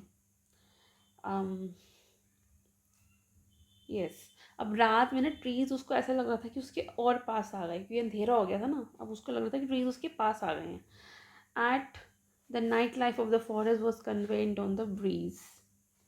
सो मतलब अंधेरे में तो पेड़ हवा के साथ झूमते हुए लग रहे थे। And the sharp call for barking deer, मतलब अंधेरे में तो पेड़ हवा के साथ झूमते हुए लग रहे थे। दूर से जो डियर थे, बार्किंग डियर, उनकी आवाज़, और cry of a fox, fox की रोने की आवाज़, and quaint tonk tonk of a nightjar. यानी कि नाइट जार एक टाइप की चिड़िया होती है, नॉक्टर्नल बर्ड होती है, इसके छोटा सा बिल होता है, तो उसकी टोंग टोंग की ना आवाज़ आती है। तो उसकी जो टोंग टोंग की आवाज़ है वो उसकी आवाज़ें आ रही थी। मतलब ये अंधेरे का सीन डिस्क्राइब कर रहे हैं यहाँ पे रस्किन बॉन्ड की। अंधेरे में पेड़ और ज़्यादा घने लग रहे हैं, जंगल और घना लगता है ना अंधेरे में, और पेड़ जो है ऐसा लग रहा है कि और पास आ गए हैं, हवा में झूम झूम रहे हैं। दूर से हिरन जो है वो बाग कर रहे हैं, उनकी आवाज़ें आ रही हैं। नाइट जार नाम की चिड़िया है, उसकी भी टोंग टोंग की आवाज़ आ रही है। मतलब यहाँ पर रस्किन बॉन्ड का डिस्क्रिप्टिव स्टाइल है जो नेचर की को ज़िंदा बना रहा है। मतलब हम लोग इमेजिन कर रहे थे कि यहाँ तो कोई पिक्चर भी नहीं है जिसको देख के इमेजिन करें, लेकिन हमारी माइंड में एक इमेज बन रही है इसको पढ़ने से। There were some sound that Suraj didn't recognise. अब कुछ और भी साउंड्स थी वहाँ पर जो सूरज रिकॉग्नाइज नहीं कर पा रहा था क्योंकि उसे इतनी नॉलेज नहीं थी। Sound that came from the trees creaking and whispering. Sound जो ट्रीज से आ रही थी, क्रीकिंग की, विस्परिंग की, as the trees were coming to life. और ऐसा लग रहा था जैसे अब ट्रीज जो है वो, उनमें लाइफ आ गई थी। लाइफ तो है उनमें, लेकिन वो अब वो मूव करेंगे, वो बोलेंगे, चलेंगे, ऐसी वाली लाइफ आ गई है। Stretching their limbs in the dark, ऐसा लग रहा है कि जैसे जो पेड़ हैं अपने हाथ उठाकर अंगड़ाइयाँ ले रहे हैं। शिफ्टिंग अ लिटल, और धीरे थोड़ा थोड़ा मूव कर रहे हैं, शिफ्ट कर रहे हैं अपनी जगह से। फ्लेक्सिंग देयर फिंगर, अब जैसे सारा दिन तो वो एकदम स्टिल होके खड़े थे ना, अब वो अंगड़ाइयाँ ले रहे हैं, स्ट्रेचिंग कर रहे हैं अपनी लिम्स की, और थोड़ा थोड़ा मूव कर रहे हैं क्योंकि खड़े खड़े वो थक गए हैं, राइट। सुंदर Singh stood inside the tunnel trimming his lamp. अब सुंदर सिंह टनल के अंदर थे और अपनी ऑयल लैम्प लेकर, मतलब ऑयल लैम्प की ट्रिमिंग कर रहे थे, मतलब उसको ठीक कर रहे थे। The night sounds were familiar to him but he did not give them much thought but something else, a padded footfall, rustle of dry। अब जो आवाज़ें थी ना, नाइट साउंड, उनके लिए काफ़ी फेमिलियर थी, लेकिन वो इतना ज़्यादा नहीं सोच रहे थे। लेकिन कुछ और भी था, द पैडेड फुटफॉल, मतलब कुछ पैरों की कोई आहट, जैसे कोई धीरे धीरे चलते हैं ना, पैरों की मुलायम आहट, जैसे कोई सूखे पत्तों पे चलता है, ड्राई लीव्स पे, तो रसल की आवाज़ आती है ना, मतलब बिल्कुल जैसे जैसे आप कभी सूखे पत्तों पे चलो तो हल्की हल्की आवाज़ आती है रसल की, वो आवाज़ आ रही है। और वो सुनकर वो कुछ सेकंड्स के लिए वो एकदम स्टिल हो गए, मतलब रुक गए वो, और वो सुनने लगे कि ये क्या आवाज़ आ रही थी। मतलब वैसे तो रात में बहुत आवाज़ें आती थी जिसके वो काफ़ी हैबिचुअल थे, काफ़ी फेमिलियर आवाज़ें थी, लेकिन अचानक से उन्हें कुछ और भी फील हुआ। एक एक पैडेड फुटफॉल, यानी कि मुलायम पैरों, मतलब जैसे किसी के, जैसे लेपर्ड है उसके पैर कैसे होंगे, सख्त थोड़ी होंगे नीचे से, थोड़े से मुलायम होंगे। तो जैसे उनकी आवाज़ आ रही है उसको, जैसे ड्राई लीव्स पे जब लेपर्ड के पैर पड़ेंगे धीरे धीरे तो उसकी आवाज़ आ रही है, जिससे कि वो थोड़े स्टिल हो गए, चौकन्ने हो गए, क्योंकि ये आवाज़ कुछ अनफेमिलियर है, कुछ डरावनी है और कुछ डेंजरस भी है, जो कि डार्कनेस में छेद कर रही है, पियरिंग, मतलब डार्कनेस में आ रही है, ठीक है। Then humming softly to himself, और वो थोड़ा डर गए कि पता नहीं शायद क्या है टनल के अंदर, और वो धीरे धीरे खुद से उन्होंने हम किया, यानी कि खुद से बुदबुदाए। He return to where Suraj was waiting, और वो धीरे धीरे वापस आ गए जहाँ सूरज बैठा था। 10 minutes remain for the night mail to arrive, अब 10 मिनट बचे थे नाइट मील के आने में। As Sundar Singh sat down on the cot beside Suraj, a new sound reached both of them quite distinctively. अब जैसे ही सुंदर सिंह जी बैठ गए कॉट पर सूरज के बगल में, अब फिर से एक नई सी आवाज़ आई जो दोनों को आई है धीरे से। A rhythmic sawing sound, कुछ रिदम वाली आवाज़ है। As if someone cutting through the branches of tree, जैसे कोई बहुत ही, मतलब ब्रांचेस ऑफ ट्री से कुछ, जैसे कुछ कटिंग की आवाज़ आ रही है। अब दोनों ने आवाज़ सुनी, दोनों चौंक गए। विस्पर किया सूरज ने, मतलब फुसफुसाया वो धीरे से, व्हाट्स दैट, ये कैसी आवाज़ है, ऐसे बोला वो, ये आवाज़ क्या है, सुंदर सिंह से बोला। तो सुंदर सिंह को तो टनल में आइडिया हो गया था कि क्या है, इसलिए वहाँ उसने पैनिक नहीं किया। अगर वो वहीं पैनिक हो जाता तो उसी को अटैक हो जाता ना, तो वो चुपचाप निकल आया इसलिए। अब उसने बोला इट्स अ लेपर्ड, लेपर्ड है ये, I think it's in the tunnel. देखो कितना वो है, ये साहसी है, देखो तो वैसे सुंदर सिंह अच्छे खासा इंसान पैनिक कर जाता है, लेकिन सुंदर सिंह जी पैनिक नहीं किए, चुपचाप आ गए, क्योंकि उन्हें वहीं पता चल गया था कि वो आवाज़ जो है, वो जो मुलायम पैरों की आवाज़ है, पत्तों की रसलिंग की आवाज़ है, वो किसी और की नहीं, वो लेपर्ड की। अगर सुंदर सिंह की जगह अगर वहाँ पे सूरज होता तो पैनिक कर जाता। मतलब बहुत ही शांत स्वर में बोले कि ये टनल में है लेपर्ड, वही है। मतलब यहाँ पर थोड़ी एडवेंचरस हो जाएगी story. The train will soon be here said Suraj, उसने बोला ट्रेन तो आने वाली है। अब और भी खतरा बढ़ गया है, ट्रेन वर्सेस लेपर्ड। हो सकता है ट्रेन में घुस जाए लेपर्ड, किसी पैसेंजर को चोट पहुँचा दे, अगर किसी ने अपना गेट खोला रखा होगा तो, या ट्रेन जो है वो लेपर्ड को मार डाले। ट्रेन टनल में तो जो ड्राइवर होता है, इंजन पायलट होता है, उसको तो नहीं पता है इंजन ड्राइवर के अंदर लेपर्ड है। हो सकता है लेपर्ड ही मर जाए, इंजर्ड हो जाए, मरे भी नहीं तो इंजर्ड हो जाए। तो ट्रेन वर्सेस लेपर्ड वाला सिचुएशन होने वाला है। और बोले yes my friend, and if we don't drive the leopard out of the tunnel it will be run over and killed, I can't let that happen. Sundar Singh जी बोले हाँ, आने वाली है ट्रेन, लेकिन अगर हमने इस तेंदुए को इस टनल से नहीं निकाला, इस लेपर्ड को अगर नहीं निकाला, तो वो ट्रेन के नीचे कुचला जा सकता है और ये मारा जा सकता है। और वो जानवर को बचाना चाहते हैं, कितनी दया है उनके दिल में, और वो कहते हैं मैं ये नहीं होने दूंगा, मैं इसको बचाऊंगा। But won't it attack us if we try to drive it out, आज Suraj beginning to share the watchman's concern. अब उसको भी वॉचमैन का कंसर्न समझ में आता है, तो वो भी शेयर करता है, मतलब वो भी ये पूछता है कि वो हमें अटैक नहीं कर देगा अगर हम उसको बाहर निकालने की कोशिश करेंगे तो। Not this leopard, it knows me well, we have seen each other many times. वो कहते नहीं बेटा नहीं, ये वाला लेपर्ड मुझे नहीं मारेगा, ये तो मुझे बहुत अच्छे से जानता है, हम कई बार मिल चुके हैं। मतलब वो तो ऐसे कह रहे हैं जैसे कोई पुराना दोस्त हो। It has a weakness for goats and stray dogs, but it will not harm us. Even so, I'll take my axe with me. You stay here. सूरज। वो कहता है कि अरे ये नहीं मारेगा मुझे, हम तो कई बार मिल चुके हैं। हाँ बट इसे स्ट्रे डॉग्स और बकरियों में इसकी वीकनेस है। ये हमें नुकसान नहीं पहुंचाएगा, मतलब ये हमें नुकसान नहीं पहुंचाएगा। हाँ अगर यहाँ कोई गॉट होती, कोई कुत्ता होता है यहाँ पर, डॉग होता, तो ये उन्हें नुकसान पहुंचाता, हमें नहीं पहुंचाएगा। मतलब हमें इससे कोई खतरा नहीं है।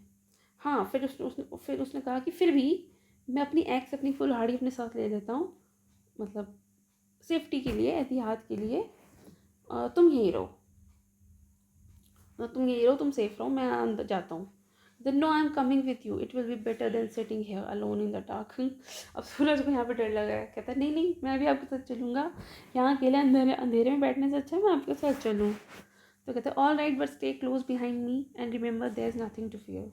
कहता है ठीक है मेरे साथ चलो, लेकिन मेरे पीछे पीछे रहना, और याद रखना डरने की कोई बात नहीं है। अब यहाँ सुंदर सिंह एक गाइड है, एक प्रोटेक्टर और एक फ्रेंड है, मतलब तीनों का रोल प्ले कर रहे हैं। तो यहाँ पर हमने देखा इस वाले पार्ट में कि इस वाले पार्ट में रात है, जंगल है, टनल है, ठीक है, सस्पेंस से भर गया है कि कोई जानवर आ गया है। सूरज और सुंदर सिंह एक साथ बैठ के चाय पी रहे हैं और नेचर की आवाज़ें सुन रहे हैं। फिर उन्हें एकदम से लेपर्ड की आवाज़ आती है, लेकिन सुंदर सिंह जी तो बड़े निडर हैं और उसे बचाने का भी डिसीजन लेते हैं, और सूरज भी उनके साथ चलने को रेडी हो जाता है। तो ये पार्ट करेज, फ्रेंडशिप और हार्मनी विद नेचर का एक सिंबल है, राइट। चलिए आगे पढ़ते हैं। Raising his lamp, Sundar Singh advance to the tunnel shouting at the top of his voice to try and scare away the animal. अब अपनी ये ऑयल लैम्प को, लालटेन को ऊंचा उठा के सुंदर सिंह जी अंदर घुसते हैं टनल के और जोर जोर से चिल्लाते हैं ताकि वो इसको डरा के भगा दे। Suraj followed close behind, Suraj भी इनको पीछे पीछे फॉलो करता है, but he found he was unable to do any shouting, लेकिन वो नहीं चिल्ला पाता क्योंकि उसका जो थ्रोट है वो वैसे ही डर के मारे ड्राई हो गया है। डर से हमारा गला सूख जाता है ना, इसका भी सूख गया। They had gone about 20 paces into the tunnel when the light from the lamp fell upon the leopard. अब सूरज और सुंदर सिंह लगभग 20 कदम टनल के अंदर चले गए कि तभी ऑयल लैम्प की रोशनी में उन्हें ये दिख गया बैठा हुआ लेपर्ड। वो देखो कैसे बीच रेलवे ट्रैक पे बैठा है, इधर उधर भी नहीं बैठा है जो छोटा बचने के तो चांस बने, बिल्कुल बीचों बीच। और वो अंधेरे में चुपचाप बैठा था, बस 5 मीटर की दूरी पर। It was crouching between the tracks that only 5 metres away from them. अब ये जो लेपर्ड है पटरियों के बीच में झुका हुआ, क्राउचिंग होता है झुका हुआ, ऐसे देखो झुका हुआ है, जैसे ये बैठा है ना ऐसे ही झुका हुआ बैठा था, बस 5 मिनट दूर।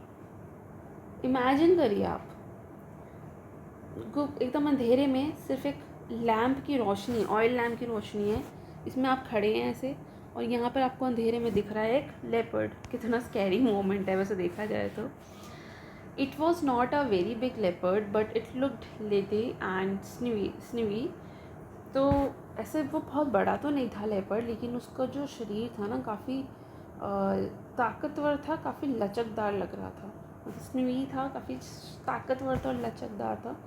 मतलब छोटा सा था, ज़्यादा बड़ा नहीं था ये लेपर्ड, लेकिन काफ़ी फुर्तीला और ख़तरनाक था। Baring its teeth and snarling it went down on its belly, tails twitching. अब उसके दांत दिख रहे थे, उसके दांत, उसने दांत दिखाए, उसने इनको देखा तो अपने दांत दिखाए, मतलब डराने के लिए इनको। और स्नार्लिंग होता है गुर्राना, गुर्राने लगा गुर्राने लगा, बताओ, ग्रॉलिंग करने लगा बेसिकली। फिर वो ज़मीन पर पेट के बल झुक गया और उसकी जो पूँछ थी वो ट्विच करने लगी। ट्विचिंग होती है जिससे बहुत छोटी और मूवमेंट जैसे डॉग भी करता है, और जिस एनिमल्स के पास पूँछ होती है ना वो करते, छोटी छोटी सी मूवमेंट होती है, सडन मूवमेंट, ट्विचिंग करने लगा ये टेल की। Suraj and Sundar Singh both shouted together, their voices ran through the tunnel. अब दोनों, सूरज और ये जो सुंदर सिंह है, ये दोनों बड़ी ज़ोर से चिल्लाए और उनकी आवाज़ पूरी टनल में गूंज गई, क्योंकि थोड़ी सी क्लोज रहती है ना टनल। मतलब वो डर नहीं रहे थे, वो एक्चुअली ना वो चिल्लाए इसलिए थे ताकि तेंदुआ जो है, लेपर्ड जो, वो डर जाए और यहाँ से भाग जाए, तो फिर ताकि ट्रेन आराम से निकल जाए। वो दोनों एक साथ चिल्लाए, डर नहीं रहे थे वो। तेंदुए को, मतलब ये लेपर्ड को डराने की कोशिश कर रहे थे. And the leopard, uncertain as to how many terrifying humans were there in the tunnel with him, turned swiftly and disappeared into the darkness. अब यहाँ पे हुआ भी यही जो इन्होंने कोशिश की थी. लेपर्ड थोड़ा सा पैनिक हो गया, डर गया, घबरा गया कि अंदर यार कितने लोग हैं इसमें. पहले लगा एक है तो दो दो आ गए. अब वो खुद इतना घबरा गया, उसे समझ नहीं आया कि अंदर कितने लोग हैं, और वो मुड़कर अंधेरे में गायब हो गया. देखो क्या मोमेंट था. डर भी लग रहा और थोड़ा सा रिलीफ भी मिल गया है. To make sure that it had gone, Sunder Singh and Suraj walk the length of the tunnel. अब ये पक्का करने के लिए भाई लेपर्ड सच में चला गया है नहीं, दोनों पूरी टनल को अंदर तक जांच करके आए, इंस्पेक्ट करके आए. When they returned to the entrance, the rails were beginning to hum and they knew the train was coming. अब जैसे ही दोनों वापस लौटे तो पटरियों पे कुछ आवाज़ आने लगी. मतलब जो रेल्स थी, जो पटरियाँ होती ना रेल्स, वो थोड़ा सा हमिंग करने लगी, मतलब गुनगुनाने सी लगी, कुछ आवाज़ आने लगी. मतलब ट्रेन आ रही है, समझ गए लोग. They knew the train was coming. Suraj put his hand to one of the rails and felt it tremor. अब उसने ना एक पटरी को छुआ, रेल्स मतलब एक पटरी को छुआ, और वहाँ पे उसने वो कुछ ट्रेमोर यानी कि कुछ वाइब्रेशन सा फील किया. अब उस वाइब्रेशन से पता चल गया कि ट्रेन बहुत ही पास है और आने वाली है. He heard the distance rumble of the train and then the engine came round the bend, hissing at them, scattering sparks into the darkness, defying the jungle as it rode through the steep sides of the cutting.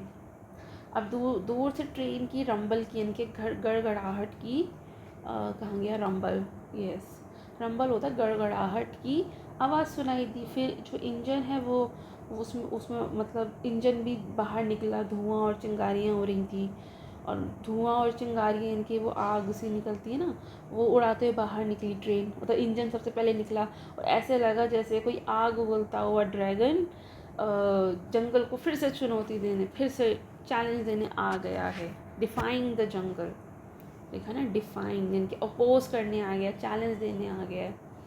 It charged straight at the tunnel, and into it the thundering passed Suraj like the beautiful dragon of his dreams. Train सीधा tunnel में घुस गई और सूरज के पास से ऐसे गुजरी train जैसे उसके सपनों का सुनहरा dragon, beautiful dragon of his dreams उसके सामने से गुजरा. देखिए क्या इमेजरी है. रस्किन बॉन्ड ने एक मशीन को जिंदा ड्रैगन बना दिया. मतलब आप देखिए ना, ट्रेन को ट्रेन नहीं बोल रहा, वो उसको ड्रैगन बोल रहा है, जो आग उगल रहा है, लाल पीली धुएं वाली आग उगल रहा है. मतलब एक ऑथर की सच्ची कला यही है कि वो अपनी कला से, अपनी राइटिंग से, अपनी राइटिंग स्किल से एक नॉन लिविंग चीज़ को भी, ट्रेन नॉन लिविंग ही तो है, मशीन ही तो है, एक मशीन को बिल्कुल लिविंग बना दिया, एक सुनहरा ड्रैगन बना दिया उसने. मतलब इमेजरी है रस्किन बॉन्ड की. When it had gone, the silence returned and the forest seemed to breathe to life again. अब जब ट्रेन वहाँ से निकल गई तो एज़ यूजुअली शांति फिर से लौट आई जंगल में. जंगल ने फिर से सांस ली और फिर से जी उठा. ड्रैगन जो है ये ट्रेन जो सच में आके इस जंगल को चुप करा देती, चैलेंज करती कि अब मैं आ गई हूँ, अब मैं आ गया हूँ, जो भी है जो करना है अब करके दिखाओ मेरे सामने. एक तरह से चैलेंज करता था और जंगल भी शांत हो जाता था इसके आने से. लेकिन जैसे ही ये मतलब शोर तो खैर हो जाता था, लेकिन अब जैसे ही ये लौट गई ट्रेन वापस तो जंगल में भी फिर से जान आ गई, वो फिर से जी उठा. तो ये प्रकृति का जो रिदम है उसको दिखाता है कि इंसान की आवाज़ आती है और प्रकृति शांत हो जाती है. जैसे इंसान चुप हो जाता है वैसी प्रकृति भी फिर से बोल उठती है. Only the rail still tremble with the passing of the train. सिर्फ पटरियाँ ही अभी भी काँप रही थी, क्योंकि ट्रेन वहाँ से निकल गई ना ज़ोर से, जैसे उस पल की यादें अभी भी ज़िंदा हो. They tremble again to the passing of the same train. अब वो फिर से ट्रेम्बल होंगी जब दूसरी ट्रेन आएगी, ऑलमोस्ट अ वीक लेटर, अब शायद अगले हफ्ते. When Suraj and his father were both travelling in it. जब सूरज और उसके पापा दोनों ट्रेन से ट्रेवल करेंगे. Suraj father was scribbling in a notebook doing his accounts. Suraj sat at an open window staring out at the darkness. अब ये कहानी एक हफ्ते के बाद की है. जब ट्रेन की जो रेल्स हैं, पटरियाँ जो फिर से ट्रेम्बल करेंगी, सो सूरज के जो फादर हैं वो, और सूरज और अपने फादर के साथ, मतलब सूरज और उसके फादर दोनों ट्रेन में ट्रेवल कर रहे हैं। सूरज के जो फादर हैं वो कुछ नोटबुक में अकाउंट्स लिख रहे हैं, और सूरज खिड़की से बाहर अंधेरा देख रहा है जंगल का। His father was going to Delhi on a business trip and had decided to take the boy along. तो उसके जो फादर थे वो दिल्ली काम से जा रहे थे, और इस बार वो सूरज को भी साथ ले गए थे। I don't know where he gets to most of the time, he had complained. I think it's the time he learned something about my business. ये उन्होंने सोचा, उसके फादर ने, कि पता नहीं ये लड़का क्या करेगा, क्या क्या सीखेगा, ज़्यादा टाइम ये क्या करता रहता है। लेकिन ही वुड कंप्लेन, और अब ये टाइम, मुझे लगता है कि अब ये टाइम आ गया कि इसको मेरे बिज़नेस के लिए, मतलब इसके फादर ने सोचा कि इसको अपने, मतलब उनके बिज़नेस के लिए बारे में कुछ सिखाया जाए। The night mail rushed through the forest with its hundreds of passengers. अब वही नाइट मेल ट्रेन जो है फिर जंगल से गुजर रही थी, उसमें हंड्रेड्स ऑफ पैसेंजर्स थे, जिसमें सूरज और उसके फादर भी थे। The carriage wheels beat out a steadily rhythm on rails. Carriage wheels जो थे वो बहुत ज़ोर से शोर कर रहे थे, स्टेडी रिदम बना रहे थे रेल्स पे। Tiny flickering lights came and went as they pass small villages on the fringe of the jungle. जैसे जैसे ट्रेन आगे बढ़ी, छोटे छोटे गाँव की टिमटिमाती, इनकी फ्लिकरिंग लाइट्स जो है वो दिखाई देती थी और फिर गायब हो जाती थी। Suraj heard the rumble as the train passes over the small bridge. Suraj वो रंबल की आवाज़ें सुनता था जो ट्रेन से निकलती है जब वो स्मॉल ब्रिजेस से गुजरती थी। It was too dark to see the hut near the cutting. Cutting के जो वहाँ पर काफ़ी मुश्किल था डार्क में देख पाना, लेकिन उसको पता था, he knew that they must be approaching the tunnel, कि वो अब टनल में घुसने वाले हैं। He strained his eye looking out into the night.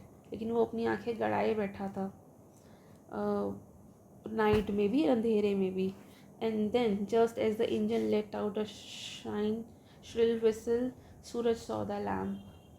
तो जैसे ही उस, मतलब वो बाहर तो देख ही रहा था, और जैसे इंजन टनल से निकला एक श्रिल साउंड के साथ, एक शार्प साउंड के साथ, और सूरज ने एक लैम्प देखा, बट उसको सुंदर सिंह नहीं दिखे।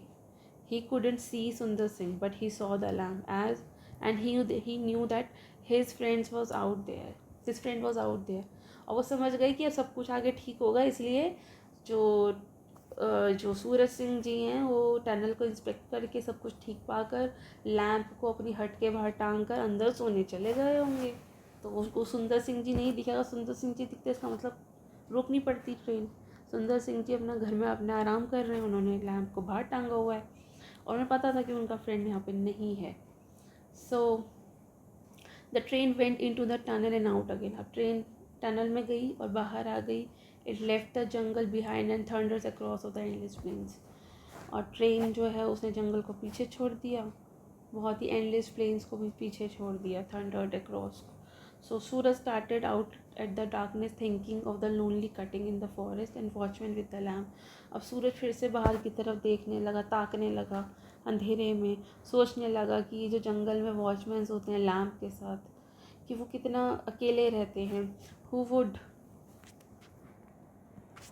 would always remain a firefly for those travelling thousands as they lit up the darkness for steam engines and leopards. So यहाँ पर सूरज सोचता है कि रस्किन बॉन्ड भी एंड में यहाँ लिखते हैं कि वो सूरज जो है वो बाहर देख रहा है, बाहर ताक रहा है, वो लालटेन वाला चौकीदार सूरज सिंह नहीं, सुंदर सिंह, उसके जैसे कितने वॉचमैन हैं जो हमेशा उन पैसेंजर्स के लिए एक फायर फ्लाई यानी कि एक जुगनू बनकर रहेंगे जो रात में सफ़र कर रहे हैं, क्योंकि वो अंधेरे में भी रोशनी फैलाते हैं, चाहे वो ट्रेन के लिए हो चाहे वो लेपर्ड के लिए हो, दोनों की ही सेफ्टी के लिए ये फायर फ्लाई बनकर जुगनू बनकर हमेशा काम करते रहेंगे इस अकेले जंगल में। अब देखिए ना, सुंदर सिंह के साथ कौन रहता था, उसकी फैमिली का कोई नहीं रहता था कभी, कोई और शायद छुट्टी भी कभी नहीं लेता था, वो तो अकेले रहता था। लेकिन रात में जो ट्रैवल करते हैं लोग, उनके लिए कितना बड़ा काम करता था। सो ये कहानी टनल सिर्फ एक जंगल, एक ट्रेन, एक लेपर्ड की ही नहीं है, ये करेज, फ्रेंडशिप और ह्यूमन काइंडनेस की कहानी है। सुंदर सिंह अंधेरे में भी दूसरों के लिए रोशनी बनते हैं, चाहे वो ट्रेन की सेफ्टी की बात हो या किसी जानवर की जान बचाने की बात हो। और सूरज जो है सूरज जैसे एक बच्चा ये सीखता है, मतलब वो ये इस बच्चे को ये सिखाते हैं कि अंधेरे से डरना नहीं चाहिए, क्योंकि वहाँ भी किसी को रोशनी की ज़रूरत होती है, राइट। अब आगे हम पढ़ेंगे, पोएम का नाम है travel, which is written by Edna Saint Vincent Millay. ये बहुत ही छोटी पोएम है जो हमारे सिलेबस में है, यूनिट 4 की पोएम है। The poem travel which is written by Edna Saint Vincent Millay, it beautifully express the restless desire of a person who dreams of exploring the world. So in this poem, the poet listens to the sound of a train passing by and feels a strong wish to leave behind her ordinary life and travel far away to new places, new world, new adventures and new experiences. Even though her life seems comfortable, her heart keeps whispering, "Go see the world." So this is the poem. So Millet captures that deep feeling we all have sometimes when we look outside the window and imagine distant lands, unknown faces, and endless journeys. Through simple yet emotional lines, she shows how the human soul always longs for freedom, movement, and discovery. So the poem is not just about traveling, it's about dreaming, exploring, and listening to the voice inside us that says the world is waiting for you.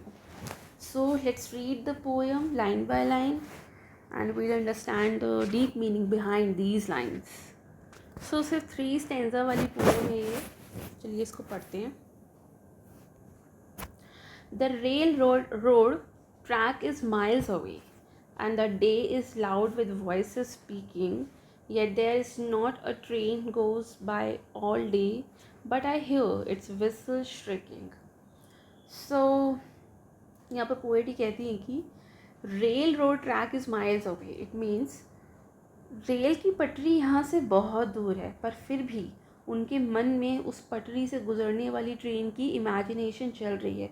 मतलब train भले ही दिखाई नहीं दे रही है क्योंकि railway track बहुत दूर है यहाँ से, पर उनकी जो मन में उनके जो थॉट्स हैं वो हमेशा उनकी जो जर्नी का जो उनका ये सपना है उनके मन में हमेशा प्रेजेंट रहता है. And the day is loud with voices speaking. मतलब दिन भर चारों तरफ लोगों की बातें हैं, आवाज़ें हैं, हलचल है, लेकिन इस सारे शोर में पोएटिस जो है उनका मन कहीं ना कहीं भटक रहा है. मतलब वो आवाज़ों के बीच भी दूर जाती हुई ट्रेन को सुनती है और उसे महसूस करती हैं. मतलब ये उनकी लाइफ का एक सिंबल है कि बाहर शोर है, मतलब दुनिया में बहुत शोर है, पर दिल में एक बहुत ही अलग सी बहुत ही साइलेंट विश है, साइलेंट डिज़ायर है कि उन्हें ट्रैवल करना है. Yet there is not a train goes by all day.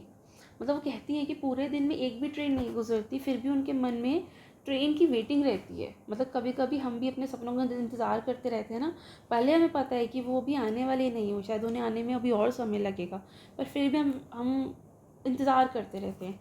But I hear its whistle shrieking. भले ही ट्रेन सच में नहीं आई है, लेकिन पोएटिस को लगता है कि उसकी जो विसल है, ट्रेन की जो विसल है, यानी कि जो सीटी की आवाज़ है, वो उसको सुन रही है. तो ये जो विसल है ना, ये उनके अंदर की आवाज़ है, यानी कि इनर कॉलिंग है ये. मतलब वो कहती हैं कि चलो जर्नी पे चल पड़ते हैं, मतलब कहीं चलते हैं, ट्रैवल करते हैं और कुछ नया सीखते हैं. All night there is not a train goes by. मतलब तो रात हो गई है और रात में भी कोई ट्रेन नहीं आई है. मतलब पोएटिस को मन में चैन नहीं है, लेकिन फिर भी उनको कुछ काम, कहीं पीस नहीं मिल रहा उनको. वो अभी भी ट्रैवल के सपनों में खोई हुई है. दो the night is still for sleep and dreaming. अब रात तो सोने और सपने देखने के लिए होती है, लेकिन पोएटिस का तो सपना नींद में नहीं है. वो तो उनका सपना तो ट्रैवल करके दुनिया घूमना, कुछ सीखना है. उनका तो सपना नींद में है ही नहीं, बल्कि वो तो जागते हुए ट्रैवल करना चाहती है. मतलब ये उन लोगों की फीलिंग है जो एडवेंचर करना चाहते हैं, दुनिया को देखना चाहते हैं.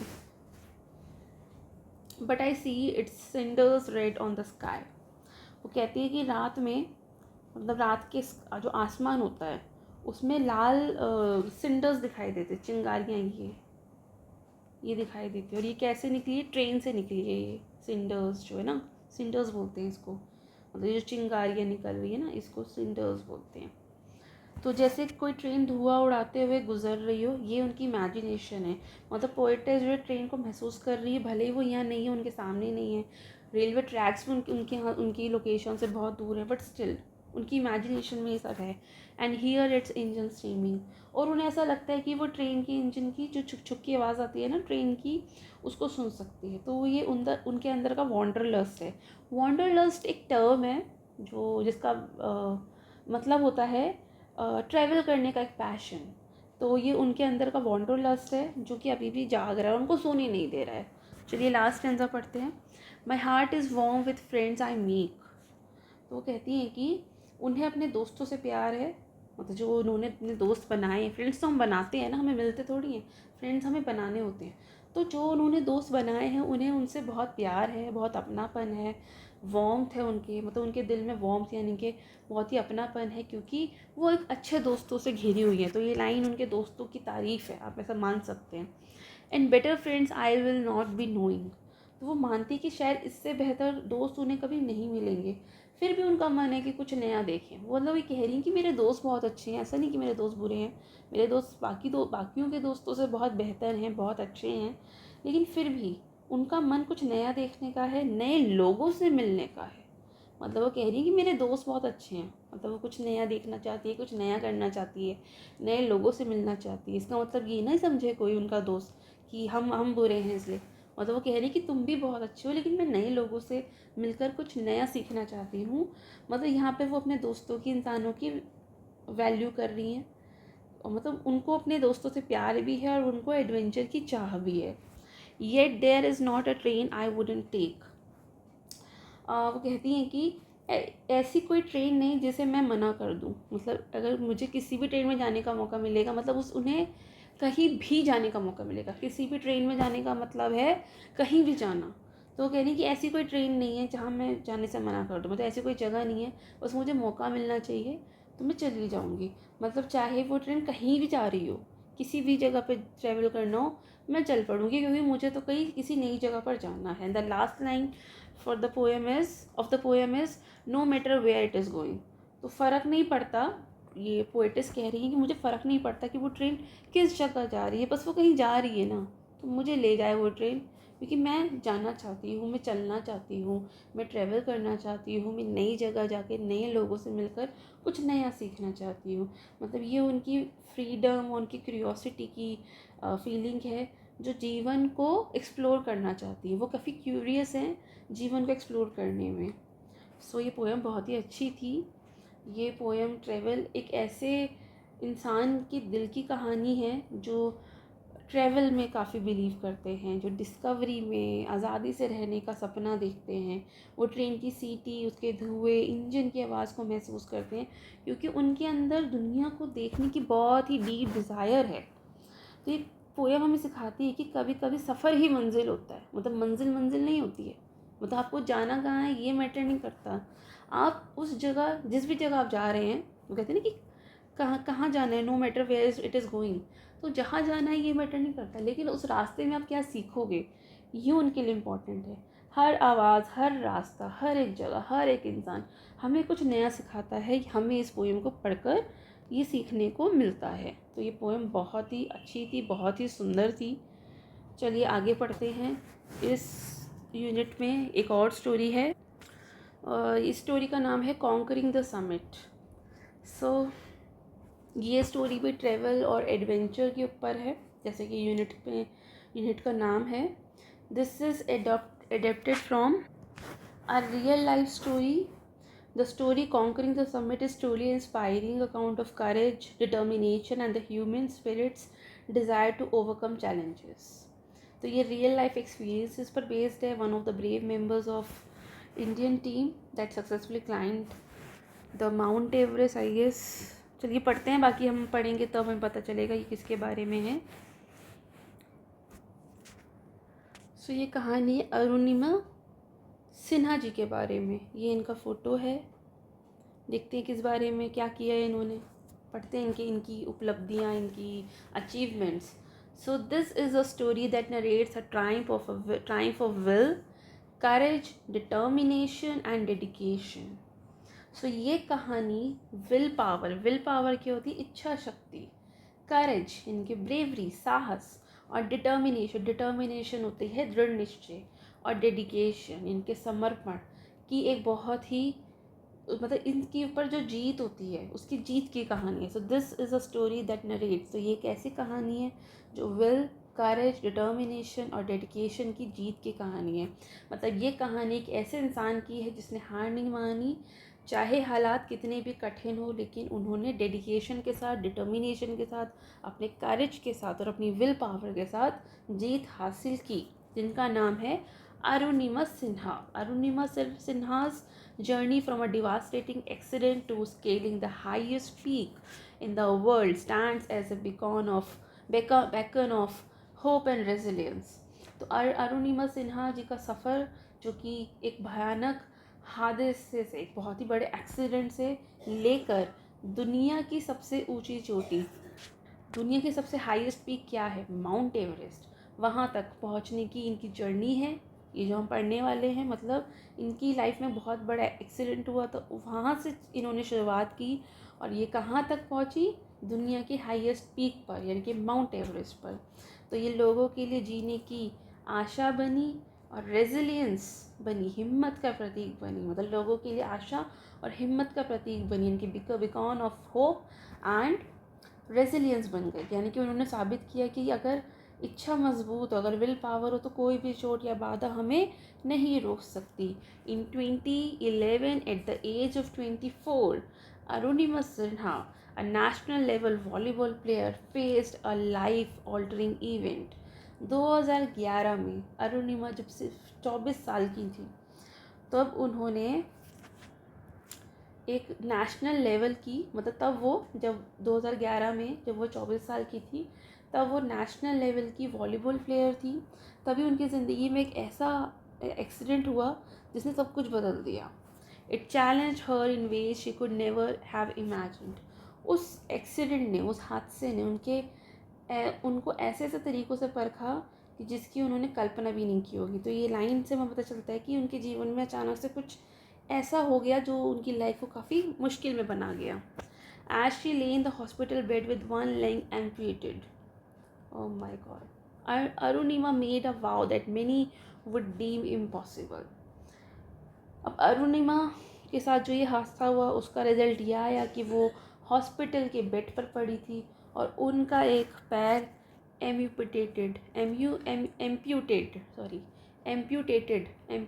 का मतलब होता है जब आपका एक पैर काट दिया जाता है, मतलब आपका बॉडी का हिस्सा काट दिया जाता है। तो इनका शरीर का एक पैर, हमारे पास दो पैर है ना, तो इनका एक पैर काट दिया गया था। मतलब ये जो भी इनके साथ जो भी हादसा हुआ, उसका रिजल्ट ये आया कि इनका एक पैर काट दिया गया था, एम्प्यूटेटेड हो गया था। तब उन्होंने ये वाव लिया, कसम ली, शपथ ली, संकल्प लिया, जिसे लोग इम्पॉसिबल मानते थे। ऐसी शपथ लेना इम्पॉसिबल मानते थे कि वो सिर्फ चलेंगी ही नहीं, बल्कि वो कुछ ऐसा करेंगी जो अच्छे अच्छे दो पैर वाले लोग नहीं कर पाते हैं। और यही तो उनकी लाइफ का सबसे बड़ा मोड़। और वो उन्होंने क्या शपथ ली, क्या कसम ली उन्होंने, not only to walk again with a prosthetic leg but to scale Mount Everest. Prosthetic leg जो होती है ना, वो होता है वो आर्टिफिशियल पैर। जैसे किसी का कोई पार्ट कट जाता है तो वो ना आर्टिफिशियल पैर या हाथ या जो भी है उसको लगवा लेते हैं। तो उन्होंने ये तय किया कि वो अपने आर्टिफिशियल प्रोस्थेटिक लेग से सिर्फ चलेंगी ही नहीं, मतलब चलेंगी तो है, लेकिन सिर्फ चलेंगी ही नहीं बल्कि वो माउंट एवरेस्ट पे चढ़ेगी। तो ये हमें उनकी इस बात से ये पता चलता है कि उनका सपना दूसरों से काफ़ी ऊंचा था, कि जब पैर कट जाए तो आपको चलना ही आपके लिए सबसे बड़ा ड्रीम होता है कि मैं काश चल पाऊँ। लेकिन उन्होंने हॉस्पिटल बेड पर लेटे हुए ये कसम खाई कि वो माउंट एवरेस्ट पर चलेंगी। तो ये उनकी विल पावर है। और 2011 में इनका मतलब ये एक्सीडेंट हुआ था, तो 2013 में ऑलमोस्ट 2 साल बाद she did just that, become the first Indian female amputee to achieve this feat. और 2013 में उन्होंने वाकई ये कर दिखाया और वो भारत की पहली फीमेल बनी जिन्होंने एक पैर से माउंट एवरेस्ट की चढ़ाई पूरी की। Hence, in 2015, she was awarded the Padma Shri the fourth highest civilian award in India. और इस महान काम के लिए, इस अचीवमेंट के लिए 2015 में उनको पद्मश्री अवार्ड से सम्मानित किया गया, जो कि भारत का फोर्थ हाईली सिविलियन अवार्ड है। She was also rewarded the Tenzing Norgay national adventure award and national award for the best female mountaineer. और सिर्फ यही एक पद्मश्री ही नहीं, इसके अलावा इनको तेंजिंग नॉर्गे नेशनल अवार्ड भी मिला और national award for best female mountaineer भी इनको ये अवार्ड मिला। मतलब ये उनके अद्भुत साहस का एक रिज़ल्ट था, एक सर्टिफिकेट था, एक प्रमाण था कि देखिए इनको कितने सारे अवार्ड्स मिले। Arunima hails from Ambedkar Nagar, a small district in Uttar Pradesh. अगर आप उत्तर प्रदेश के थोड़ा सा ज्योग्राफी जानते हैं तो आपको मैप नहीं तो देख लीजिएगा, उत्तर प्रदेश में एक छोटा सा डिस्ट्रिक्ट है जिसका नाम है अम्बेडकर नगर। तो अरुणिमा वहीं पर हैं, उनका जन्म जो हुआ वहीं पर हुआ, वो उसी छोटे से डिस्ट्रिक्ट से थी। यानी कि वो किसी बड़े शहर से नहीं थी, बल्कि एक छोटी सी फैमिली से थी, छोटी सी मतलब छोटे शहर से थी, नॉर्मल सी फैमिली से थी। लेकिन उनके जो सपने थे बहुत ही एक्स्ट्रॉर्डिनरी थे। ऑर्डिनरी फैमिली की, ऑर्डिनरी सी लड़की के बहुत ही एक्स्ट्रॉर्डिनरी सपने। Her father was an army engineer and her mother worked as a health supervisor. तो इनके पेरेंट्स तो खैर काफ़ी पढ़े लिखे थे। इनके फादर आर्मी इंजीनियर थे, इनकी मदर हेल्थ सुपरवाइज़र थी। यानी कि फैमिली में, क्योंकि फादर आर्मी में थे तो काफ़ी डिसिप्लिन रहे होंगे ये, और मदर जो हेल्थ सुपरवाइज़र हैं तो सेवा की भावना तो मतलब दोनों पेरेंट्स से मिली। आर्मी के लोग डिसिप्लिन भी होते हैं और सर्विस मतलब सेवा भावना भी होती है, और मदर क्योंकि हेल्थ सुपरवाइज़र थी तो परिवार से इनको डिसिप्लिन और सेवा की भावना मिली।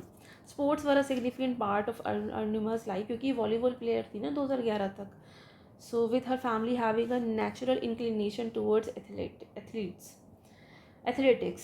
सो जो गेम था, स्पोर्ट्स था, वो उनके जीवन का बहुत बड़ा हिस्सा था। उनका पूरा परिवार का जो एक झुकाव था खेल के प्रति, स्पोर्ट्स के प्रति, कि भाई हाँ एथलीट तो बनना ही है।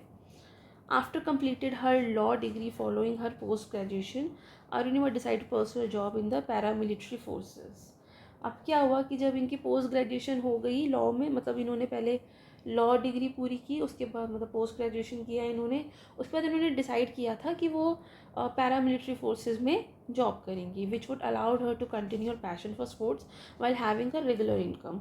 तो पैरामिलिट्री फोर्सेस ज्वाइन करने के पीछे एक रीज़न था कि अगर ये पैरामिलिट्री फोर्सेस ज्वाइन कर लेंगी तो इनका जो ये पैशन है स्पोर्ट्स के लिए वो भी ये कंटिन्यू कर सकती हैं, और क्योंकि ये फोर्स में रहेंगी तो फिर इनको एक रेगुलर इनकम भी मिलेगी, मतलब जॉब भी रहेगी, सैलरी भी आएगी, और जो इनका पैशन है फॉर स्पोर्ट्स वो भी कंटिन्यू हो सकता है। तो इन्होंने सोचा था यही, बट डेस्टिनी को तो कुछ और ही मंजूर था। On the fateful night of 11 April 2011 she met with a train accident. लेकिन 11 अप्रैल 2011 में इनका एक्सीडेंट हो गया, बहुत बुरा हुआ वैसे तो देखा जाए तो। 11 अप्रैल को इनका बहुत बड़ा एक्सीडेंट हुआ, ट्रेन एक्सीडेंट, जिसकी वजह से काफ़ी चोट आई। The hours that followed were harrowing. उसके बाद जो कुछ घंटे, उसके बाद के कुछ घंटे बहुत ही मुश्किल, बहुत ही हैरोइंग यानी कि बहुत ही डरावने थे इनको, एक्सट्रीमली डिस्टर्बिंग और पेनफुल थे। मतलब किसी को नहीं लगता था कि वो ज़िंदा भी बचेंगी, इतने बड़े एक्सीडेंट से वो उभरी थी। आप इसके बारे में गूगल पे ही पढ़ सकते हैं, इस एक्सीडेंट के बारे में। अब अरुणिमा सिन्हा जी के बारे में आप गूगल पे पढ़ सकते हैं, वैसे तो इस चैप्टर में काफ़ी कुछ लिखा है। She never imagined she would survive that night, but survived she did, miraculously displaying an extraordinary will to live. उन्होंने खुद भी नहीं सोचा था, उन्हें खुद भी विश्वास नहीं था कि वो उस रात बच पाएंगी, लेकिन किस्मत और उनकी हिम्मत ने उनको एक नया जीवन दिया। ठीक है, मतलब वो उनकी ज़िंदगी भी बची और बहुत ही मिरेकल्सली बची, और मतलब अब उनको एक्स्ट्रॉर्डिनरी काम जो करना था। Arunima received a prosthetic leg and underwent physiotherapy. बाद में उनको फिजियोथेरेपी मतलब उन्होंने एक सर्जरी कराई जिससे उन्होंने प्रोस्थेटिक लेग लगवाया। उसके बाद फिजियोथेरेपी चली उनकी बहुत टाइम तक, ताकि वो उसको मतलब उसमें मूवमेंट कर सके। और ये जो फिजियोथेरेपी होती है ना नकली पैर के साथ, ये बहुत ही दर्दनाक होती है, बहुत मुश्किल होती है, जिसके जो ये झेलता है ना उसको पता होता है। इनके जैसी एक और थी सुधा चंद्रन जी, उनका भी ऐसे पैर कट गया था और वो डांसर थी बाय प्रोफेशन। तो अब किसी का पैर कट जाएगा तो वो डांस कैसे कर सकता है।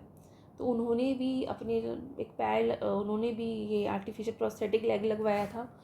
उसके बाद उन्होंने भी उसको मतलब उसके साथ डांस किया, उन्होंने मूवमेंट सीखी, उन्होंने प्रैक्टिस की।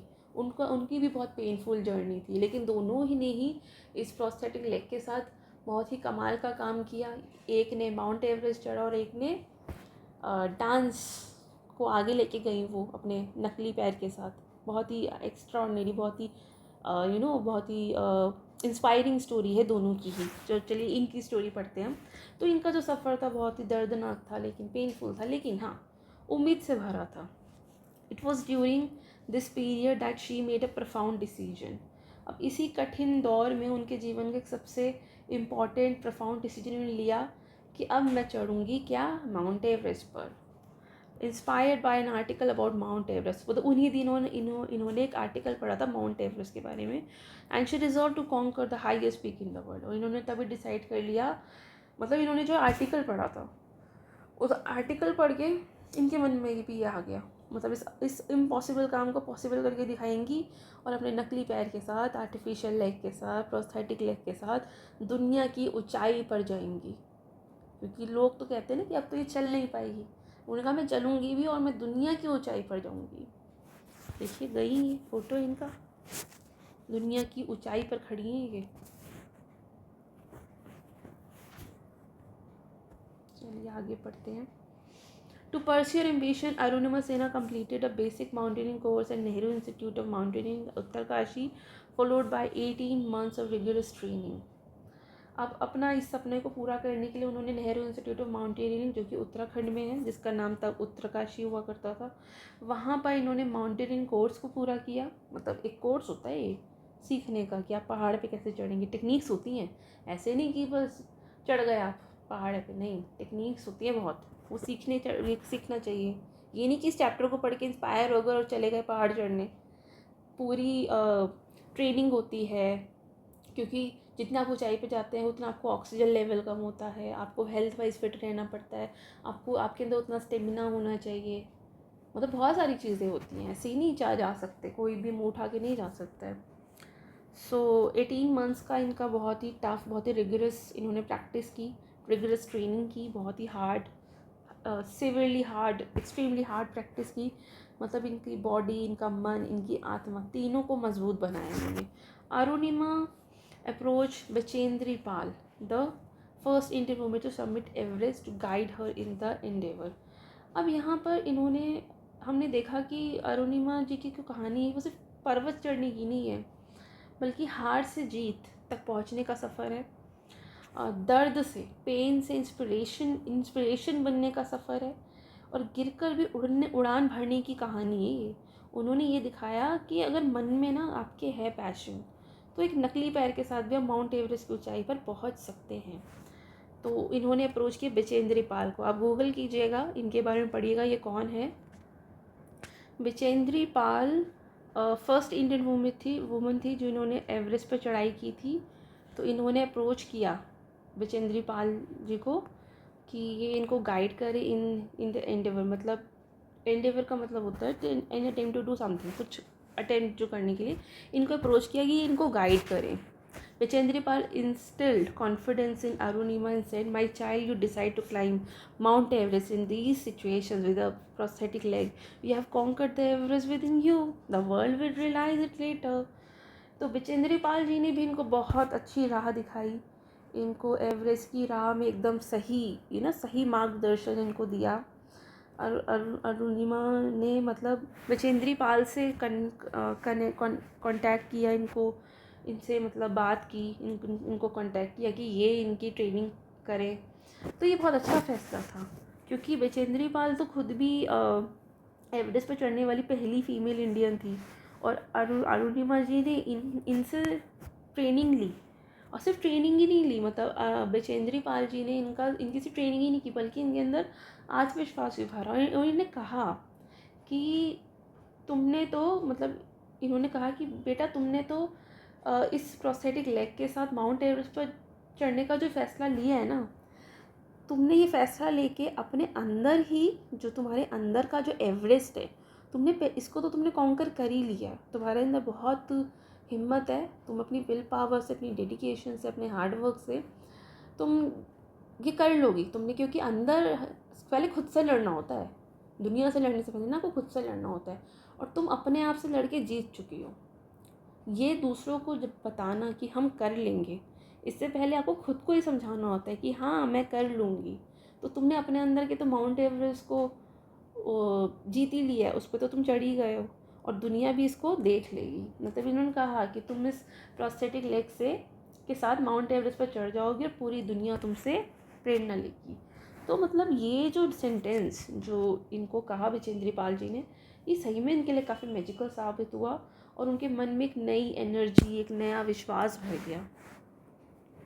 राइट, ये देखो इस इंस्टीट्यूट में पढ़ी थी ये।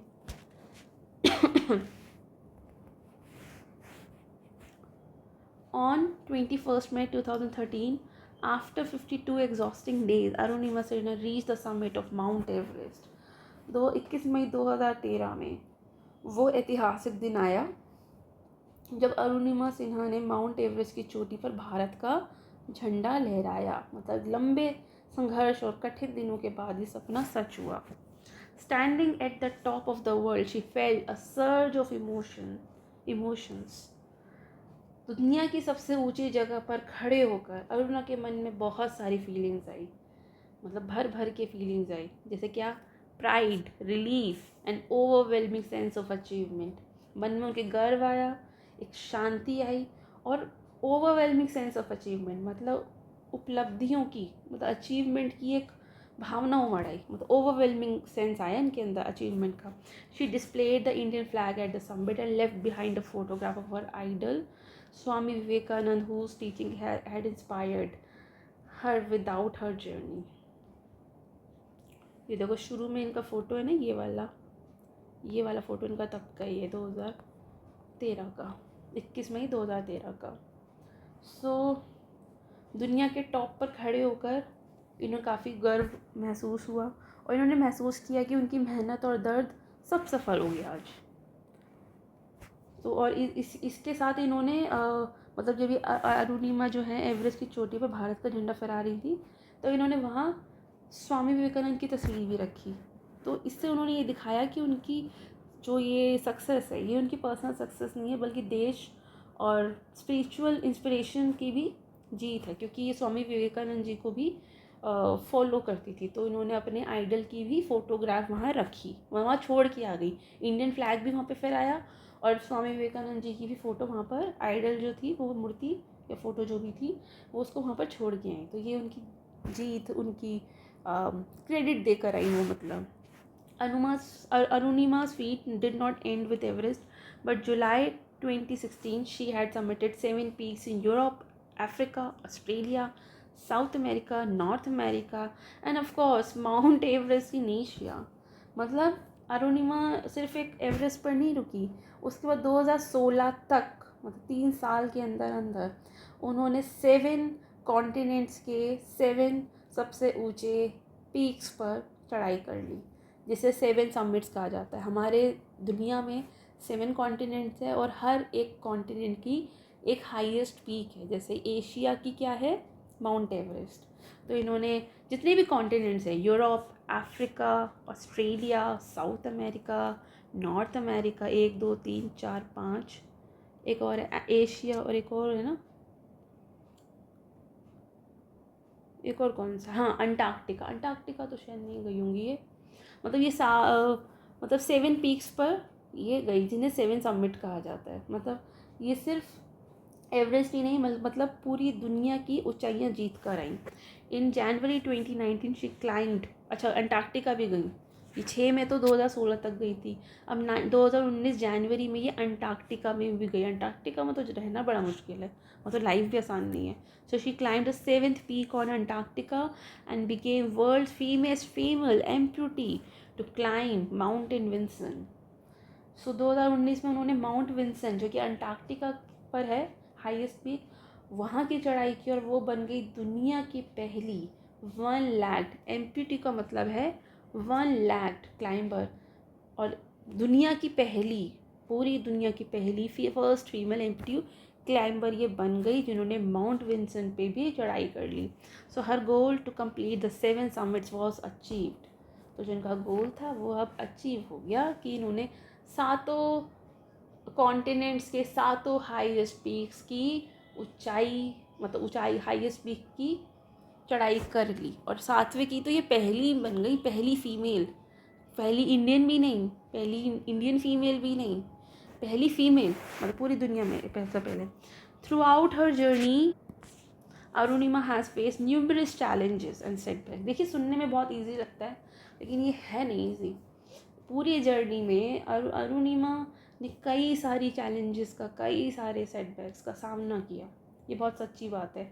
लेकिन उनकी कहानी सिर्फ मतलब yet her story is not just about physical endurance but also about mental fortitude. और ये सिर्फ ना उनके, हम ये नहीं कहेंगे कि भाई ये सिर्फ उनकी फ़िज़िकल जीत है, ये उनकी मेंटल जीत भी है। मतलब मेंटल लेवल, देखिए जब भी इस तरह के किसी के साथ ये हादसा होता है ना, तो फिज़िकल चोट तो है ही, लेकिन इससे कहीं कहीं कहीं ज़्यादा मेंटल चोट होती है। तो ये जीत उनकी जो मेंटल विल पावर की भी है। उन्होंने पूरे सफ़र में, अपने पूरे सफ़र में अरुणिमा ने कई कठिनाइयों का सामना किया, लेकिन ये कहानी उनकी सिर्फ शारीरिक सफलता की नहीं है बल्कि मेंटल फोर्टिट्यूड भी है। मतलब उनकी मानसिक शक्ति, इनकी मेंटल फोर्टिट्यूड की भी कहानी है। उन्होंने साबित किया है कि दिमाग की ताकत शरीर की सीमाओं से बड़ी होती है। ये देखिए, ये इन्होंने 7 हाईएस्ट पीक्स चढ़े हैं। अंटार्कटिका का Vinson, Europe Elbrus, North America का डेनाली, एशिया का Everest, South America Aconcagua, Africa का किलिमंजारो और ऑस्ट्रेलिया का कॉस्को। तो वो ये सारे इन्होंने चढ़े हुए।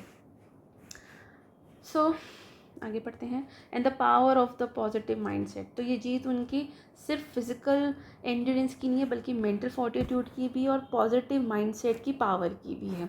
हर message is simple yet profound. Never give up and work hard, always remember your goal and work on it. अब ये उनकी जो जर्नी है, उनका मैसेज उससे बहुत ही सिंपल है कि कभी हार मत मानो, मेहनत करते रहो और अपने गोल को कभी मत भूलो। तो ये सेंटेंस हर एक स्टूडेंट, हर एक इंसान के लिए जो सपने देखते हैं, सपने देखने वाले, जो अपने सपनों को पूरा करना चाहते हैं, उनके लिए बहुत इम्पॉर्टेंट है। ये आप सभी के लिए भी बहुत इम्पॉर्टेंट है। अरुणिमा's autobiography, Born Again on the Mountain, a story of losing everything, finding it back, records her incredible journey to the top of the world. So, Arunima ने अपनी एक ऑटोबायोग्राफी भी लिखी जिसका नाम रखा born again on the mountain, a story of losing everything find it back. ये इनकी बुक है, अब चाहे तो ये पढ़ सकते हैं, बहुत बड़ा नाम है इस बुक का। तो ये बुक में इनके पूरी जर्नी के बारे में है, मतलब फिर से माउंटेन्स में जन्म ले लेना, क्योंकि ये तो एक तरह से मर ही गई थी, लेकिन माउंटेन्स ने इन्हें ज़िंदा किया। सब कुछ खोने के बाद सब कुछ इन्होंने पाया। तो ये कहानी है। इस किताब में इन्होंने बताया कि कैसे उन्होंने सब कुछ खोकर खुद को फिर से पाया है। So it's a story of triumph over adversity, a testament of human spirit's capacity to rise above the most challenging circumstances. तो ये किताब, ये जो बुक है, इनकी ऑटोबायोग्राफी है, हमें दिखाती है कि इंसान की आत्मा में इतनी शक्ति होती है कि वो किसी भी मुश्किल को मात दे सकता है। तो ये कहानी में सिखाती है कि हार सिर्फ तब होती है जो हम कोशिश करना छोड़ देते हैं। एक बहुत ही फेमस लाइन है, there is a will where is there is a way where is a sorry, एक बहुत ही फेमस कहावत है, there is a will there is a way, यानी कि strong determination can help you to overcome any obstacles and achieve your goals. So जहाँ चाह वहाँ राह, मतलब ये एक कहावत है। और एक और कहावत है, मन के हारे हार है, मन के जीते जीत। तो ये इन पर बहुत फिट बैठती है ये कहावत है। So she was conferred with the honorary doctorate by the university of Strathclyde, Glasgow UK. तो इनको यूके की ग्लासगो यूनिवर्सिटी में डॉक्टरेट की इनको उपाधि दी गई। ये सम्मान उनकी ये इंस्पिरेशनल ट्रैवलिंग की वजह से दिया गया और इसकी वजह से इनको ग्लोबल पहचान भी मिली। इनके खुद के वर्ड्स है, failure is not when we fall short of achieving our goals, it is when we don't have goals worthy enough. तो इनके खुद के शब्द हैं ये कि असफलता तब नहीं होती, हार तब नहीं होती जब हम लक्ष्य तक नहीं पहुंच पाते, हार तो तब होती है जब हमारा लक्ष्य ही छोटा होता है, राइट। तो कितनी गहरी बात है, ये सोच किसी भी इंसान को ऊंचाइयों तक पहुंचा सकती है। आप भी बहुत कुछ सीख सकते हैं इनसे। Never forget your goal, respect it, work hard and you will be the winner. तो ये कहती हैं कि अपने गोल्स की रेस्पेक्ट करो, उन्हें कभी भूलो मत, उनकी रेस्पेक्ट करो, उसके लिए मेहनत करो और विश्वास रखो, एक दिन जीत तुम्हारी ही होगी। So doctor Arunima Sinha has not only conquered mountains but has also won people's heart the world over, inspiring them to reach their own summits। तो डॉक्टर अरुण, क्योंकि ना डॉक्टरेट की उपाधि मिली तो डॉक्टर लगाना ज़रूरी है। सो डॉक्टर अरुणिमा सिन्हा सिर्फ पर्वतों को ही नहीं बल्कि पूरी दुनिया के लोगों को, मतलब उन्होंने सिर्फ पर्वतों को ही नहीं बल्कि पूरी दुनिया के लोगों के दिलों को भी जीता। उनकी कहानी अब भी लाखों लोगों के लिए हिम्मत और उम्मीद का काम करती है। So inspiring them to reach their own summits. वो हम ये सिखाते हैं कि हर किसी का अपना एक एवरेस्ट होता है। ऐसा नहीं कि हर इंसान को माउंट एवरेस्ट पे चढ़ना है, लेकिन हर इंसान का एक गोल होता है, एक लक्ष्य होता है, वही उसका माउंट एवरेस्ट होता है। और हमें हमारे माउंट एवरेस्ट पर चढ़ना ही है, नहीं चढ़ने का तो कोई ऑप्शन ही नहीं है। चाहे हम कितनी बार भी हारें, लेकिन हर बार हमें कोशिश करनी है। तो हमें अपने जीवन में जो भी हम चाहते हैं हासिल करना, अगर हम कोशिश करें, मेहनत करें और प्रैक्टिस करते रहें, तो हर कोई अपने समिट पर, अपने शिखर पर, समिट का मतलब क्या है, शिखर, हम यहाँ पहुँच सकते हैं। सो इसी के साथ ही कहानी ख़त्म होती है। So conquering the summit Arunima Sinha ji की असली कहानी है, रियल लाइफ स्टोरी है। एक ऐसी फीमेल है, ऐसी महिला हैं जिन्होंने अपना पैर खोकर भी हिम्मत नहीं हारी, बल्कि दुनिया की सभी ऊंची चोटियों पर अपने देश का झंडा फहराया है। ये 7 चोटियों पे गई, 7 हाईएस्ट पीक्स पे गई, सातों पर अपने देश का झंडा फहरा के आई। तो ये कहानी हमें यही सिखाती है कि सच्ची जीत पर्वतों की नहीं, खुद पर विजय पाने की होती है। काफ़ी अच्छी स्टोरी थी इनकी। ये देखो, ये इनकी बुक है, इसका फ़ोटो है ये, born again on the mountain, a story of losing everything, finding it back. Yuvraj Singh ने इसको एक कमेंट भी दिया है, सिंपली इंस्पिरेशनल, अगर आपको दिख पा रहा है तो। बहुत ही, मैं तो बहुत इंस्पायर हुई हूँ स्टोरी से। सो ये जो पूरा यूनिट थी, ये वाकई में काफ़ी अच्छी, काफ़ी इंस्पिरेशनल थी। पहली स्टोरी टनल के बारे में थी, ये भी काफ़ी अच्छी थी। इसमें एक वॉचमैन हमें कितनी बड़ी सीख दे रहे थे, लोगों के अंधेरे में खुद रह के लोगों की ज़िंदगी में रोशनी कर रहे थे। दूसरी पोएम भी ट्रेवल के बारे में थी। मतलब तीनों स्टोरी, मतलब स्टोरी और पोएम ट्रेवल के बारे में थी। जिसमें पोएम में जो पोइटेस है वो ट्रेवल करना चाहती है, नई जगह पे जाना चाहती है, नए लोगों से मिलना चाहती है। So dear students, today we completed the unit 4. This is a wonderful and inspiring journey through unit 4, travel and adventure. We began with the tunnel by Ruskin Bond, where we learned how even a simple train tunnel can become an adventure when seen through the eyes of a curious boy named Suraj. So the story taught us the importance of courage, observation and friendship, and how nature itself becomes our silent companion when we travel with curiosity and wonder.